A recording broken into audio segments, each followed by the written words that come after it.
Okay, നമ്മൾ ഇന്നലെ French complete ചെയ്തിട്ടുണ്ടായിരുന്നില്ല. So നമുക്ക് ഫ്രഞ്ച് കംപ്ലീറ്റ് ചെയ്തിട്ട് അടുത്ത ടോപ്പിക്കിലേക്ക് പോവാം. Right.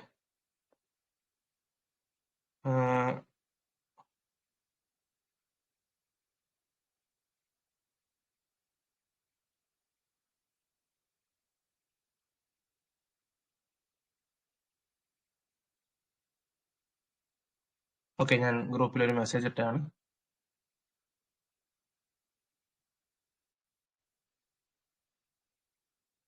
Yes, Hosina, Deepu, Sona, Shahrukh. Right. So ഇന്നലെ ഞാൻ പറഞ്ഞിട്ടുണ്ടായിരുന്നു നമ്മുടെ ക്ലാസ്സിന് ശേഷം നിങ്ങൾ സ്പെക്ട്രത്തിലെ ഇന്ന ചാപ്റ്റർ വായിക്കണം എന്നുള്ളത്. ഒട്ടുമിക്ക പേരും വായിച്ചിട്ടുണ്ടാവും. വായിക്കാത്തവരാണെങ്കിൽ ഡെഫിനറ്റ്ലി ഇന്ന് തന്നെ പോയി വായിക്കുക. ഓക്കെ, കറണ്ട് അഫയേഴ്സിന്റെ PDF ഈ വീക്കിലെ PDF ഞാൻ ഇട്ടിട്ടുണ്ട്, അതുകൂടി റീഡ് ചെയ്യുക. ഓക്കെ, അതിന്റെ ഇന്റർനാഷണൽ അഫയേഴ്സും സയൻസ് ആൻഡ് ടെക്നോളജിയും എക്കണോമിക്സും പൊളിറ്റിയും എല്ലാം ഇമ്പോർട്ടന്റ് ആണ്. ഓക്കെ, നിങ്ങളുടെ ഭാഗത്തു നിന്നുള്ള എഫേർട്ട് നിങ്ങൾ ഇട്ടേ പറ്റുള്ളൂ. So French. ഓക്കെ, ബാക്കി ഇതുവരെ നമ്മൾ ഇന്നലത്തെ ക്ലാസ്സിൽ ഡിസ്കസ് ചെയ്തതാണ് ലാസ്റ്റ് ഭാഗം അല്ലെ. ഫ്രഞ്ചിനെ സംബന്ധിച്ചിടത്തോളം France is the last colonial power to set their foot in India അല്ലെ. 1664 ഏറ്റവും അവസാനം വന്നിട്ടുള്ള ഒരു യൂറോപ്യൻ ഫോഴ്സ് ആണ് ഫ്രാൻസ് അല്ലെ. Last colonial power to set up their foot in India. 1664 Colbert ആണ് കമ്പനി ഫോം ചെയ്തിട്ടുള്ളത്. Okay, Colbert formed the company des Indes Orientales. Okay, അതാണ് കമ്പനിയുടെ നെയിം. ആൻഡ് ഈ കമ്പനിക്ക് ലൈസൻസ് ഗ്രാൻഡ് ചെയ്തിട്ടുള്ളത് ലൂയി 14 കേട്ടോ, king Louis 14, to trade with India and East Indies. അതിനപ്പുറം 1668 ഫ്രഞ്ചിന്റെ ഫസ്റ്റ് ഫാക്ടറി സൂറത്തില്, okay, under Francis Heron as the director general. 1669 they set up their first factory at Masulipatnam. Set up factory അല്ല, first factory സൂറത്താണ്. പിന്നീട് അടുത്ത വർഷം മസൂലിപട്ടണത്തില് ഫാക്ടറി സെറ്റ് ചെയ്തു. Okay, in 1672 village as a grand received from the king Bijapur Sher Khan Lodi അല്ലെ. Francis മാർട്ടിന് ഒരു വില്ലേജ് ബിജാപൂർ കിങ് ഷേർ ഖാൻ ലോധി നൽകുകയാണ്. ആ വില്ലേജ് ആണ് പിന്നീട് പോണ്ടിച്ചേരിയായി മാറുന്നത് അല്ലെ. പോണ്ടിച്ചേരി ഫ്രാൻസിന്റെ ക്യാപിറ്റൽ. ഇത് ഇമ്പോർട്ടന്റ് പോയിന്റ് ആണ് കേട്ടോ. പോണ്ടിച്ചേരി അല്ലെ, ഇപ്പോഴത്തെ പോണ്ടിച്ചേരി ദ ക്യാപിറ്റൽ. ഇപ്പോഴും അവിടെ ഫ്രാൻസിന്റെ ഒരുപാട് കാര്യങ്ങൾ, അവർ പോയിട്ടുള്ള ഒരുപാട് കാര്യങ്ങൾ നമുക്ക് കാണാൻ പറ്റും പോണ്ടിച്ചേരിയിൽ അല്ലെ. 1672 village granted by Bijapur Sher Khan Lodhi and Francis Martin ആണ് പോണ്ടിച്ചേരി ഫൗണ്ട് ചെയ്തിട്ടുള്ളത്. പോണ്ടിച്ചേരി പിന്നീട് വാസ് ടാച്ച്ഡ് അല്ലെ. ഡച്ചുകാർ പോണ്ടിച്ചേരി പിടിച്ചടക്കുന്നുണ്ട്. പക്ഷേ വീണ്ടും പോണ്ടിച്ചേരി ഫ്രാൻസുകാർ തന്നെ ഡച്ചിന്റെ കയ്യിൽ നിന്ന് റീസ്റ്റോർ ചെയ്യുന്നുണ്ട് under the treaty of Ryswick. Okay, treaty ഒക്കെ ഓർമ്മിച്ച് വെച്ചോളൂ കേട്ടോ. ഞാൻ ഫസ്റ്റ് ക്ലാസ്സിൽ പറഞ്ഞിട്ടുണ്ട്, ട്രീറ്റീസ് ഒക്കെ ഓർമ്മിച്ച് വെച്ചോളൂ. ട്രീറ്റി ഓഫ് റെസ്വിക് അല്ലെ. പോർച്ചുഗീസിന്റെ കയ്യിൽ നിന്ന് ഡച്ച് പോണ്ടിച്ചേരി പിടിച്ചെടുക്കുന്നു. പിന്നീട് പോണ്ടിച്ചേരി ഫ്രാൻസ് തന്നെ തിരിച്ചു പിടിക്കുന്നു. പിന്നീട് French consolidated their position in Mahe, Karaikal, Balasore and Kasim Bazar. Okay, ഇതാണ് ഫസ്റ്റത്തെ ഭാഗം, അഡ്വന്റ് ഓഫ് ദ യൂറോപ്യൻസിൽ ഏറ്റവും ഇമ്പോർട്ടന്റ് ആയിട്ടുള്ള ഭാഗം. ഇനി ഫ്രാൻസുമായിട്ട് നമുക്കിപ്പോ ഇനി ഒരുപാട് കാര്യങ്ങൾ അടുത്ത ലെക്ചറിൽ, ഓക്കെ, അടുത്ത സ്ലൈഡിൽ നമുക്ക് പഠിക്കാനുണ്ട്. ആംഗ്ലോ ഫ്രാൻസ് വാർ, ബ്രിട്ടനും ഫ്രാൻസും വാറിൽ അതിൽ കൂടുതൽ കാര്യങ്ങൾ നമ്മൾ പഠിക്കും. കറന്റ്ലി ഇതാണ് നമ്മുടെ ഫസ്റ്റ് ലെക്ചർ. ഐ തിങ്ക് ഇത് നിങ്ങൾക്ക് ഏകദേശം മനസ്സിലായിട്ടുണ്ട് അല്ലെ. ലെക്ചർ 1 അല്ലെ, ട്രാൻസിഷൻ ഫ്രം 18th സെഞ്ചുറി അല്ലെ, മിഡീവൽ ടു മോഡേണിലുള്ള ട്രാൻസിഷൻ പീരീഡിനെയാണ് 18th സെഞ്ചുറി എന്ന് സൂചിപ്പിക്കുന്നത്. ആ 18th സെഞ്ചുറിയിൽ നടന്നിട്ടുള്ള decline of the Mughal emperor അല്ലെ, മുഗൾ എംപററിന്റെ തകർച്ചയ്ക്ക് കാരണം റീസൺസ് കാര്യങ്ങളൊക്കെ പഠിച്ചു. അതുകൊണ്ട് rise of the autonomous state, successor state, new state, independent state എന്നിങ്ങനെ 3 രീതിയിൽ പുതിയ സ്റ്റേറ്റുകൾ വരുന്നു. എല്ലാം നമ്മൾ പഠിച്ചു അല്ലെ. അതിന്റെ ഫൗണ്ടേഴ്സ് കാര്യങ്ങളെല്ലാം പഠിച്ചു. ആൻഡ് പിന്നീട് യൂറോപ്യൻസിന്റെ വരവ് അല്ലെ. ഐ തിങ്ക് ലെക്ചർ 1 ക്ലിയർ ആണ്. So we are moving towards the lecture 2. Okay, ഇവിടുന്ന് നിങ്ങൾക്ക് 1 മാർക്കിന്റെ ക്വസ്റ്റ്യൻ പ്രതീക്ഷിക്കാം. I am expecting 1 mark. Okay, ഒരു ക്വസ്റ്റ്യൻ മാർക്ക് നമുക്ക് പ്രെഡിക്റ്റ് ചെയ്യാം. അതായത് നമ്മൾ പഠിച്ചു അല്ലെ, ബ്രിട്ടീഷിന്റെ അതായത് rise of the British supremacy. 1600 ഒരു ട്രേഡിംഗ് കമ്പനിയായി വന്ന് അല്ലെ 1600-കളിൽ ട്രേഡിംഗ് കമ്പനിയായി വന്ന് പതുക്കെ പതുക്കെ പതുക്കെ പൊളിറ്റിക്കൽ പവർ പിടിച്ചെടുക്കുകയാണ് ബ്രിട്ടൻ ചെയ്യുന്നത് അല്ലെ. By the mid of the 18th century saw the gradual transformation of East India Company from a trading company to political power അല്ലെ. 18ാം നൂറ്റാണ്ടിന്റെ പകുതി ആവുന്ന സമയത്തേക്ക് ബ്രിട്ടീഷ് കമ്പനി ഒരു ട്രേഡിംഗ് കമ്പനി അല്ലാതെ ഒരു പൊളിറ്റിക്കൽ അല്ലെ ഒരു അഡ്മിനിസ്ട്രേറ്റീവ് ബോഡിയായി മാറിക്കഴിഞ്ഞിട്ടുണ്ടായിരുന്നു. അതിനെ നയിച്ചിട്ടുള്ള ഒരുപാട് ഇവന്റുകൾ ഉണ്ട് അല്ലെ. ആദ്യം ആംഗ്ലോ കർണാട്ടിക് വാർ, അതിനുശേഷം ബംഗാൾ പിടിച്ചെടുക്കുന്നു അല്ലെ, മറാത്ത, മൈസൂർ, അങ്ങനെയുള്ള ഒരുപാട് കാര്യങ്ങൾ. ഇന്ത്യ ഉടനീളം ബ്രിട്ടീഷുകാർ പല വാറിലും പല കോൺടെസ്റ്റിലും പിടിച്ചെടുക്കുന്നുണ്ട് അല്ലെ. അതിൽ ഫസ്റ്റത്തെയാണ് കർണാട്ടിക് വാർ അല്ലെ. കർണാട്ടിക് വാർ, ഫേമസ് ബ്രിട്ടീഷ് ഫ്രാൻസ് വാർ അല്ലെ. അതിന് മുന്നോടിയായിട്ട് ചെറിയൊരു ഇൻട്രൊഡക്ഷൻ നമ്മൾ പഠിച്ചു അല്ലെ. ബ്രിട്ടീഷുകാർ ട്രേഡിംഗ് കമ്പനി ആയിട്ടാണ് വന്നത് 1600-ൽ. പിന്നീട് പകുതി 18th century-യുടെ മിഡ് ആവുന്ന സമയത്ത് ബ്രിട്ടീഷുകാർ ഒരു പൊളിറ്റിക്കൽ പവറായി മാറി. പിന്നീട് അത് നമുക്ക് 1757-ലെ ബാറ്റിൽ ഓഫ് പ്ലാസി അല്ലെ, ബാറ്റിൽ ഓഫ് പ്ലാസിയോട് കൂടിയാണ് ബ്രിട്ടീഷുകാരുടെ അവരുടെ വേര് ഉറപ്പിച്ചു വെക്കുന്നത് അല്ലെ. നിങ്ങളൊന്ന് ആലോചിച്ച് നോക്കൂ, എന്തിനാണ് ഈ നമ്മുടെ നാട്ടിൽ വന്നിട്ടുള്ള അല്ലെങ്കിൽ യൂറോപ്യൻസ് അല്ലെ, ഇന്ത്യയിൽ വന്നിട്ടുള്ള യൂറോപ്യൻസ് എന്തിനാണ് അവര് സുപ്രീമസിക്ക് വേണ്ടി ഫൈറ്റ് ചെയ്തത്? സുപ്രീമസിക്ക് വേണ്ടിയിട്ട് what is the reason? Why did this foreign powers start gaining the political function? നമ്മുടെ മെയിൻസിന് ഒരു ചോദ്യമായി ചോദിക്കാം. What is the purpose? എന്തിനാണ് ഇവർ അല്ലെ ട്രേഡിംഗ് കമ്പനിയായി വന്ന് ഇവർ എന്തിനാണ് ഒരു പൊളിറ്റിക്കൽ പവറായി മാറാനുള്ള അല്ലെ? ഒരു 3 മാർക്കിന്റെ ക്വസ്റ്റ്യൻസ് ചോദിക്കുകയാണെങ്കിൽ നിങ്ങൾ എന്തൊക്കെ ഉത്തരം പറയും? Give me the answer. എല്ലാവരും ഒന്ന് കമന്റ് അടിച്ച് അല്ലെ. എന്തിനാണ്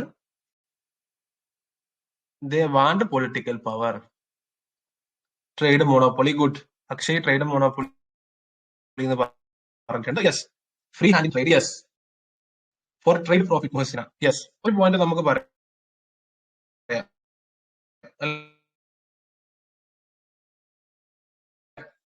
four trade monopoly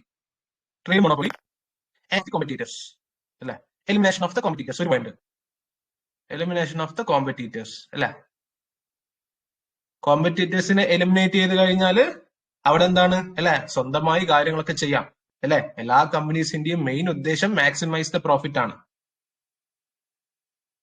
to force Indians to sell cheap and buy dear. ഡിയറോ ഒരു പോയിന്റ് നമുക്ക് പറയാം അല്ലെ. യെസ്. അടുത്ത പോയിന്റ് എന്താണ്? 2 പോയിന്റ് നമുക്ക് അല്ലെ. Trade monopoly and elimination of the competitors. ഇത് മാത്രമല്ല, they want to get the real power അല്ലെ. സോണ private company needs to provide dividends, so they are aggressive. They want profit. Take control of resources. Yes, taking control of the seas. അല്ല, നിങ്ങൾ പറയുന്നതെല്ലാം valid ആയിട്ടുള്ള point ആണ്. To keep out of the rival European traders. ശരിയാണല്ലേ. വെറും ഒരു trading company മാത്രമായിട്ട് നിൽക്കാൻ അവർക്ക് താല്പര്യമില്ലായിരുന്നു. ദേ want to get the real power. Trading monopoly ഒക്കെ അവിടെ നിൽക്കട്ടെ. ഈ പറഞ്ഞ പോലെ ഈ രാജാക്കന്മാരുടെ കിങ്ഡത്തിന്റെ മുകളിൽ നമുക്കൊരു അതോറിറ്റി വെച്ച് കഴിഞ്ഞാല് പിന്നെ ആരെയാണ് പേടിക്കാനുള്ളത്? നമുക്ക് തോന്നിയ പോലെ തോന്നിയത് കാര്യങ്ങളൊക്കെ ചെയ്യാലോ. We don't want to worry, അല്ലെങ്കിൽ പേടിക്കേണ്ട, ആരും പേടിക്കേണ്ട ആവശ്യമില്ല അല്ലേ. യെസ്, ശരിയാണ്. നിങ്ങൾ പറഞ്ഞ പോയിന്റ്സ് ഒക്കെ ശരിയാണ് കേട്ടോ. ആരും തെറ്റ് പറഞ്ഞിട്ടില്ല. മെയിൻസിന് ചോദിച്ചു കഴിഞ്ഞാൽ ഇവിടെ തന്നിട്ടുള്ള പോയിന്റ്സ് തന്നെ നിങ്ങൾക്ക് 3 മാർക്കിന് എഴുതാം അല്ലെ. എല്ലാവരും പറഞ്ഞ പോയിന്റ്സ് കൺസോൾട്ടേറ്റ് ചെയ്തിട്ട് നിങ്ങൾക്ക് ഉത്തരത്തിലേക്ക് എത്താം. മെയിൻ റീസൺ ഇത് തന്നെയാണ്. ട്രേഡ് മോണോപ്പൊളി, കോമ്പറ്റീഷൻ എലിമിനേറ്റ് ചെയ്യുക, അതേപോലെ തന്നെ യഥാർത്ഥ പവർ പിടിച്ചെടുക്കുക, അക്വയർ പവർ. ഓക്കെ, രാജ്യമൊട്ടാകെ അക്വയർ പവർ പിടിച്ചെടുക്കുക. എന്നിട്ട് അതിന് വേണ്ടിയിട്ട് പിന്നെ അവരുടെ കീഴിലാണല്ലോ എല്ലാം. പിന്നീട് നമ്മൾ മുമ്പ് പഠിച്ചിട്ടുള്ള കാര്യങ്ങൾ പറയാം അല്ലെ. ഈ മുഗൾസിന്റെ തകർച്ച ഇവരൊരു ഓപ്പർച്യൂണിറ്റി ആയി കണ്ടു അല്ലെ. മുഗൾസിന്റെ തകർച്ച പല രീതിയിലും ഇവരൊരു ഓപ്പർച്യൂണിറ്റി ആയിട്ട് കണ്ടു അല്ലെ. റൈറ്റ്. സോ നമുക്ക് കർണാട്ടിക് വാർ കുറച്ചുകൂടി ഞാൻ സൂം ചെയ്യാം. ഓക്കെ, കർണാട്ടിക് വാർ അല്ലെ, rise of the British supremacy, Carnatic war, അല്ലെങ്കിൽ Anglo French war, Anglo French rivalry എന്നൊക്കെ അറിയപ്പെടുന്നതാണ് അല്ലെ. ബേസിക്കലി ഫ്രാൻസും, ഇതൊക്കെ നിങ്ങൾക്ക് അറിയുന്ന കാര്യമായിരിക്കും അല്ലെ, ഫ്രാൻസും ബ്രിട്ടനും തമ്മിലുള്ള കോമ്പറ്റീഷൻ അല്ലെങ്കിൽ യുദ്ധങ്ങൾ അല്ലെ. നിങ്ങളൊന്ന് ആലോചിച്ച് നോക്കും, ഞാൻ നിങ്ങളോട് അടുത്തൊരു ചോദ്യം ചോദിക്കുകയാണ്. എഗെയിൻ മെയിൻസിന് ചോദിക്കാനുള്ള പോസിബിലിറ്റി ഉള്ള ഒരു ക്വസ്റ്റ്യൻ ആണ്. വൈ ദിസ് കർണാട്ടിക് വാർ അല്ലെങ്കിൽ റിവാൽവറി എമേർജ്ഡ് ഇൻ സൗത്ത് ഇന്ത്യ? അടുത്തൊരു ചോദ്യം, എന്തുകൊണ്ടാണ് സൗത്ത് ഇന്ത്യയിൽ ഈ ഒരു വാർ എമേർജ് ചെയ്തിട്ടുള്ളത്? ഉത്തരം പറയാൻ പറ്റുമോ? ഇപ്പം ചോദിച്ച ചോദ്യം കുറച്ചൊരു കടുപ്പമുള്ള ക്വസ്റ്റ്യൻ ആണ് അല്ലെ. എന്തുകൊണ്ടാണ് സൗത്ത് ഇന്ത്യയിൽ ഇവരുടെ റിവാൽവറി കാണാനിടയായത്? വാട്ട് വാസ് ദ അതിന്റെ ഇതെന്തായിരുന്നു? Powerful Marathas. Okay, very good. And Mohasina Muhammad, ports. Yes, പറയൂ, ലൈവ് കാണുന്നവർ ഉത്തരം പറയൂ. പോയിന്റ്സ് വരുന്നുണ്ടോ? നിങ്ങൾ പറയുന്നത് തെറ്റായിക്കോട്ടെ, കുഴപ്പമില്ല. യഥാർത്ഥ എക്സാമിന് തെറ്റിക്കാതിരുന്നാൽ മതി. ഇവിടെ തെറ്റിച്ചു കഴിഞ്ഞാലൊന്നും ഒരു കുഴപ്പമില്ല. Right, powerful Marathas, very correct അല്ലെ. France, internal issues in the kingdom, അത് സെക്കൻഡും തേർഡും കർണാടകയിലൊക്കെ വരുന്ന സമയത്ത് വരുന്നതാണ്. ഫസ്റ്റ് ഓഫ് ഓൾ ഈ സൗത്ത് ഇന്ത്യയിലേക്ക് വരാനുള്ള ഫസ്റ്റ് പോയിന്റ് ഓർത്തോ. ഫ്രാൻസ് എന്ത് ചെയ്തു? പോണ്ടിച്ചേരിയിലും ഹൈദരാബാദിലും അവരുടെ പ്രസൻസ് ഇൻക്രീസ് ചെയ്തു. അവർ എക്സ്പാൻഡ് ചെയ്യാണ് ഹൈദരാബാദ് ഈ കിങ്ഡത്തിലേക്ക്. ഇവരുടെ ഒരു സാന്നിധ്യം, ഇവരുടെ ഇൻഫ്ലുവൻസ് ഭയങ്കരമായി വർദ്ധിച്ചു. ഇതെന്തായി? ബ്രിട്ടീഷേഴ്സിന് ഒരു പ്രശ്നമായി അല്ലെ. ഈ ഇൻഫ്ലുവൻസ് കൂടുതൽ വർദ്ധിച്ചു കഴിഞ്ഞാൽ ഭാവിയിൽ നമുക്കത് ദോഷം ചെയ്യും. ബ്രിട്ടീഷുകാർ അത് മുൻകൂട്ടി കണ്ടു. ബ്രിട്ടീഷുകാരെ സംബന്ധിച്ചിടത്തോളം അവർ ഭയങ്കര ഫ്യൂച്ചറിസ്റ്റിക് ആയിരുന്നു. അവര് യുദ്ധം വേണ്ടെടുത്ത യുദ്ധം, ഡിപ്ലോമസി വേണ്ടെടുത്ത ഡിപ്ലോമസി, അങ്ങനെയായിരുന്നു. അല്ലാതെ വളരെ തന്ത്രശാലികളായിരുന്നു ബ്രിട്ടീഷുകാർ. അതുകൊണ്ട് കഴിഞ്ഞാൽ അവരൊരു അൾട്ടിമേറ്റ് റൂളേഴ്സായി മാറുകയും ചെയ്യുന്നത്. ഭയങ്കര സ്ട്രാറ്റജിയാണ്. ഓക്കെ, ഡിപ്ലോമസി വേണ്ടെടുത്ത ഡിപ്ലോമസി, യുദ്ധം വേണ്ടെടുത്ത യുദ്ധം. ഫസ്റ്റ് കാര്യം അല്ലെ, പോണ്ടിച്ചേരിയും ഹൈദരാബാദും ഫ്രാൻസിന്റെ ഇൻഫ്ലുവൻസിൽ വരുന്നു. അത് ബ്രിട്ടീഷുകാർക്ക് പ്രശ്നമാണ് ഫ്യൂച്ചറിൽ അല്ലെ. ഫ്രാൻസിന്റെ ആക്ടിവിറ്റീസ് ഒക്കെ പോണ്ടിച്ചേരിയിലായിരുന്നു അല്ലെ, ക്യാപിറ്റൽ. രണ്ടാമത്തെ പോയിന്റ് എന്ത് പറയാം? എന്ന് പറഞ്ഞിട്ടുള്ള കാര്യം പറയാം അല്ലെ. അവിടെ വെസ്റ്റേണില് മറാത്താസ് ഭയങ്കര സ്ട്രോങ് ആയിട്ട് നിൽക്കുന്ന സമയമായിരുന്നു അല്ലെ. Marathas was very powerful.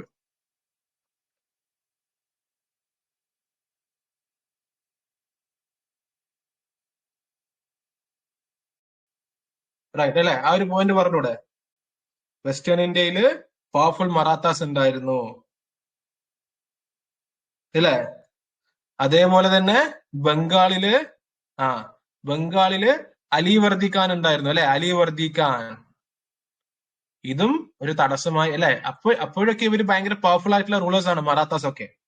ആ സമയം കൊണ്ട് അവർക്ക് അങ്ങോട്ടേക്ക് പോകാൻ പറ്റില്ല. അപ്പോ south India was A good opportunity for them.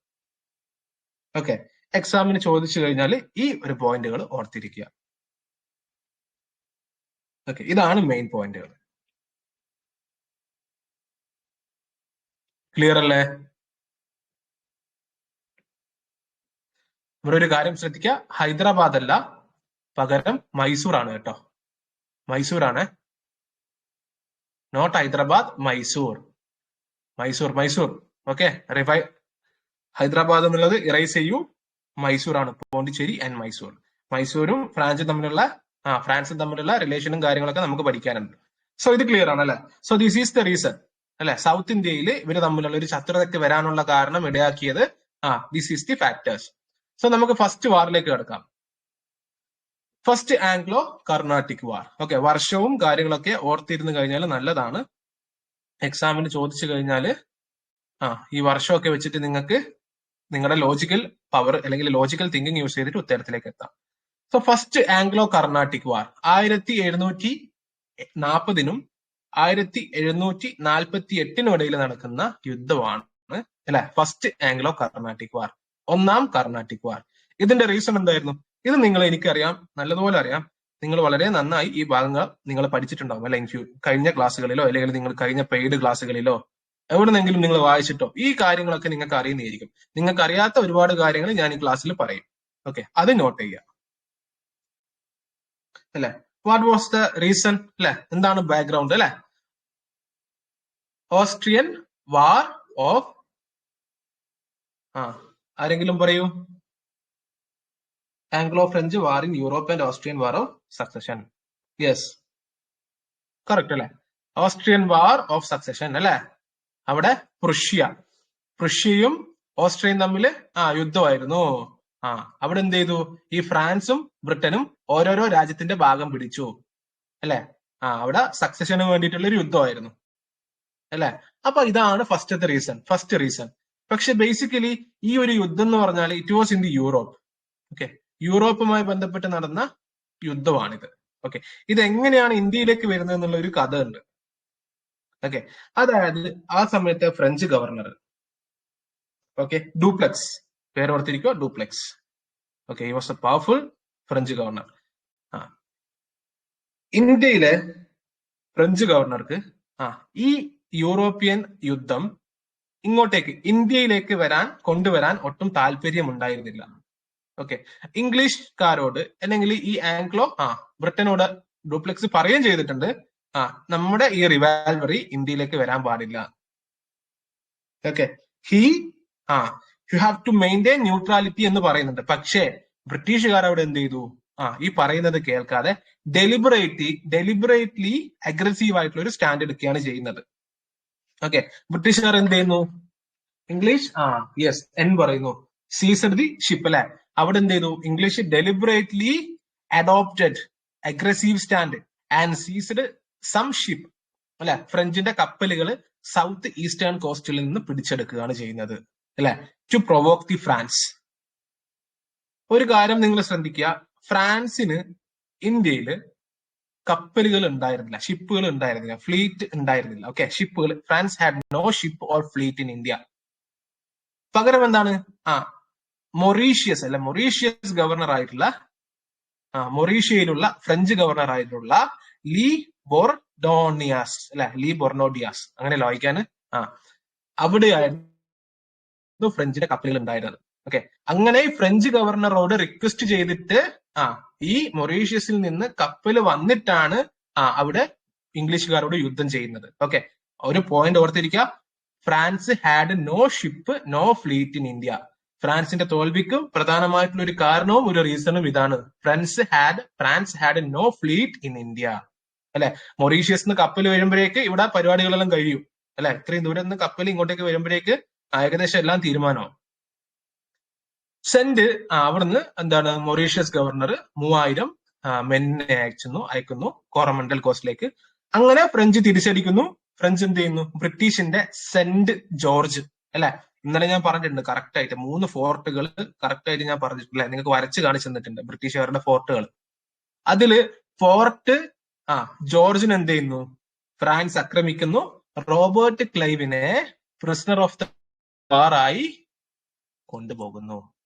Okay, French attacked captured Fort Saint George in Madras and nearby areas. Robert Clive അല്ലെ, വൺ ഓഫ് ദ പവർഫുൾ ആയിട്ടുള്ള ലീഡർ ആയിരുന്നു അല്ലെ, കമാൻഡർ ആയിരുന്നു റോബർട്ട് ക്ലൈവ് അല്ലെ? നമുക്ക് ഒരുപാട് പഠിക്കാനുണ്ട് റോബർട്ട് ക്ലൈവിനെ കുറിച്ച്. റോബർട്ട് ക്ലൈവിനെ പ്രിസണറായി എടുത്ത് കൊണ്ടുപോകുന്നു. അങ്ങനെ ഈ യുദ്ധം ഒഫീഷ്യലി സ്റ്റാർട്ട് ചെയ്യുകയാണ്. അതോടുകൂടി യുദ്ധം അങ്ങോട്ട് ആരംഭിച്ചു. ഓക്കെ, പിന്നീട് നടന്നിട്ടുള്ള കാര്യം എന്ന് പറഞ്ഞാല് ഇംഗ്ലീഷുകാർ കുറച്ചുകൂടി ഡിപ്ലോമസി, അതാണ് ഞാൻ പറഞ്ഞത്. ഇംഗ്ലീഷുകാർ എന്ത് ചെയ്തു? ആ സമയത്തുള്ള നവാബ് ഓഫ് കർണാട്ടിക് അൻവറുദ്ദീൻ അല്ലെ, അൻവറുദ്ദീൻ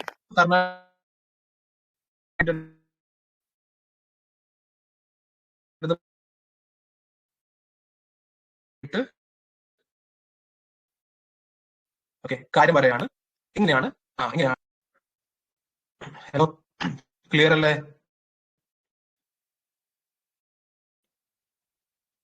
ഇടയ്ക്ക് സൗണ്ടിന് നെറ്റ്വർക്കിന് ഒരു ഇഷ്യൂ വരുന്നുണ്ട്, അതാണ് കേട്ടോ. ഞാൻ പറയുന്നത് ഇപ്പം പറയുന്നത് കേൾക്കുന്നുണ്ടോ?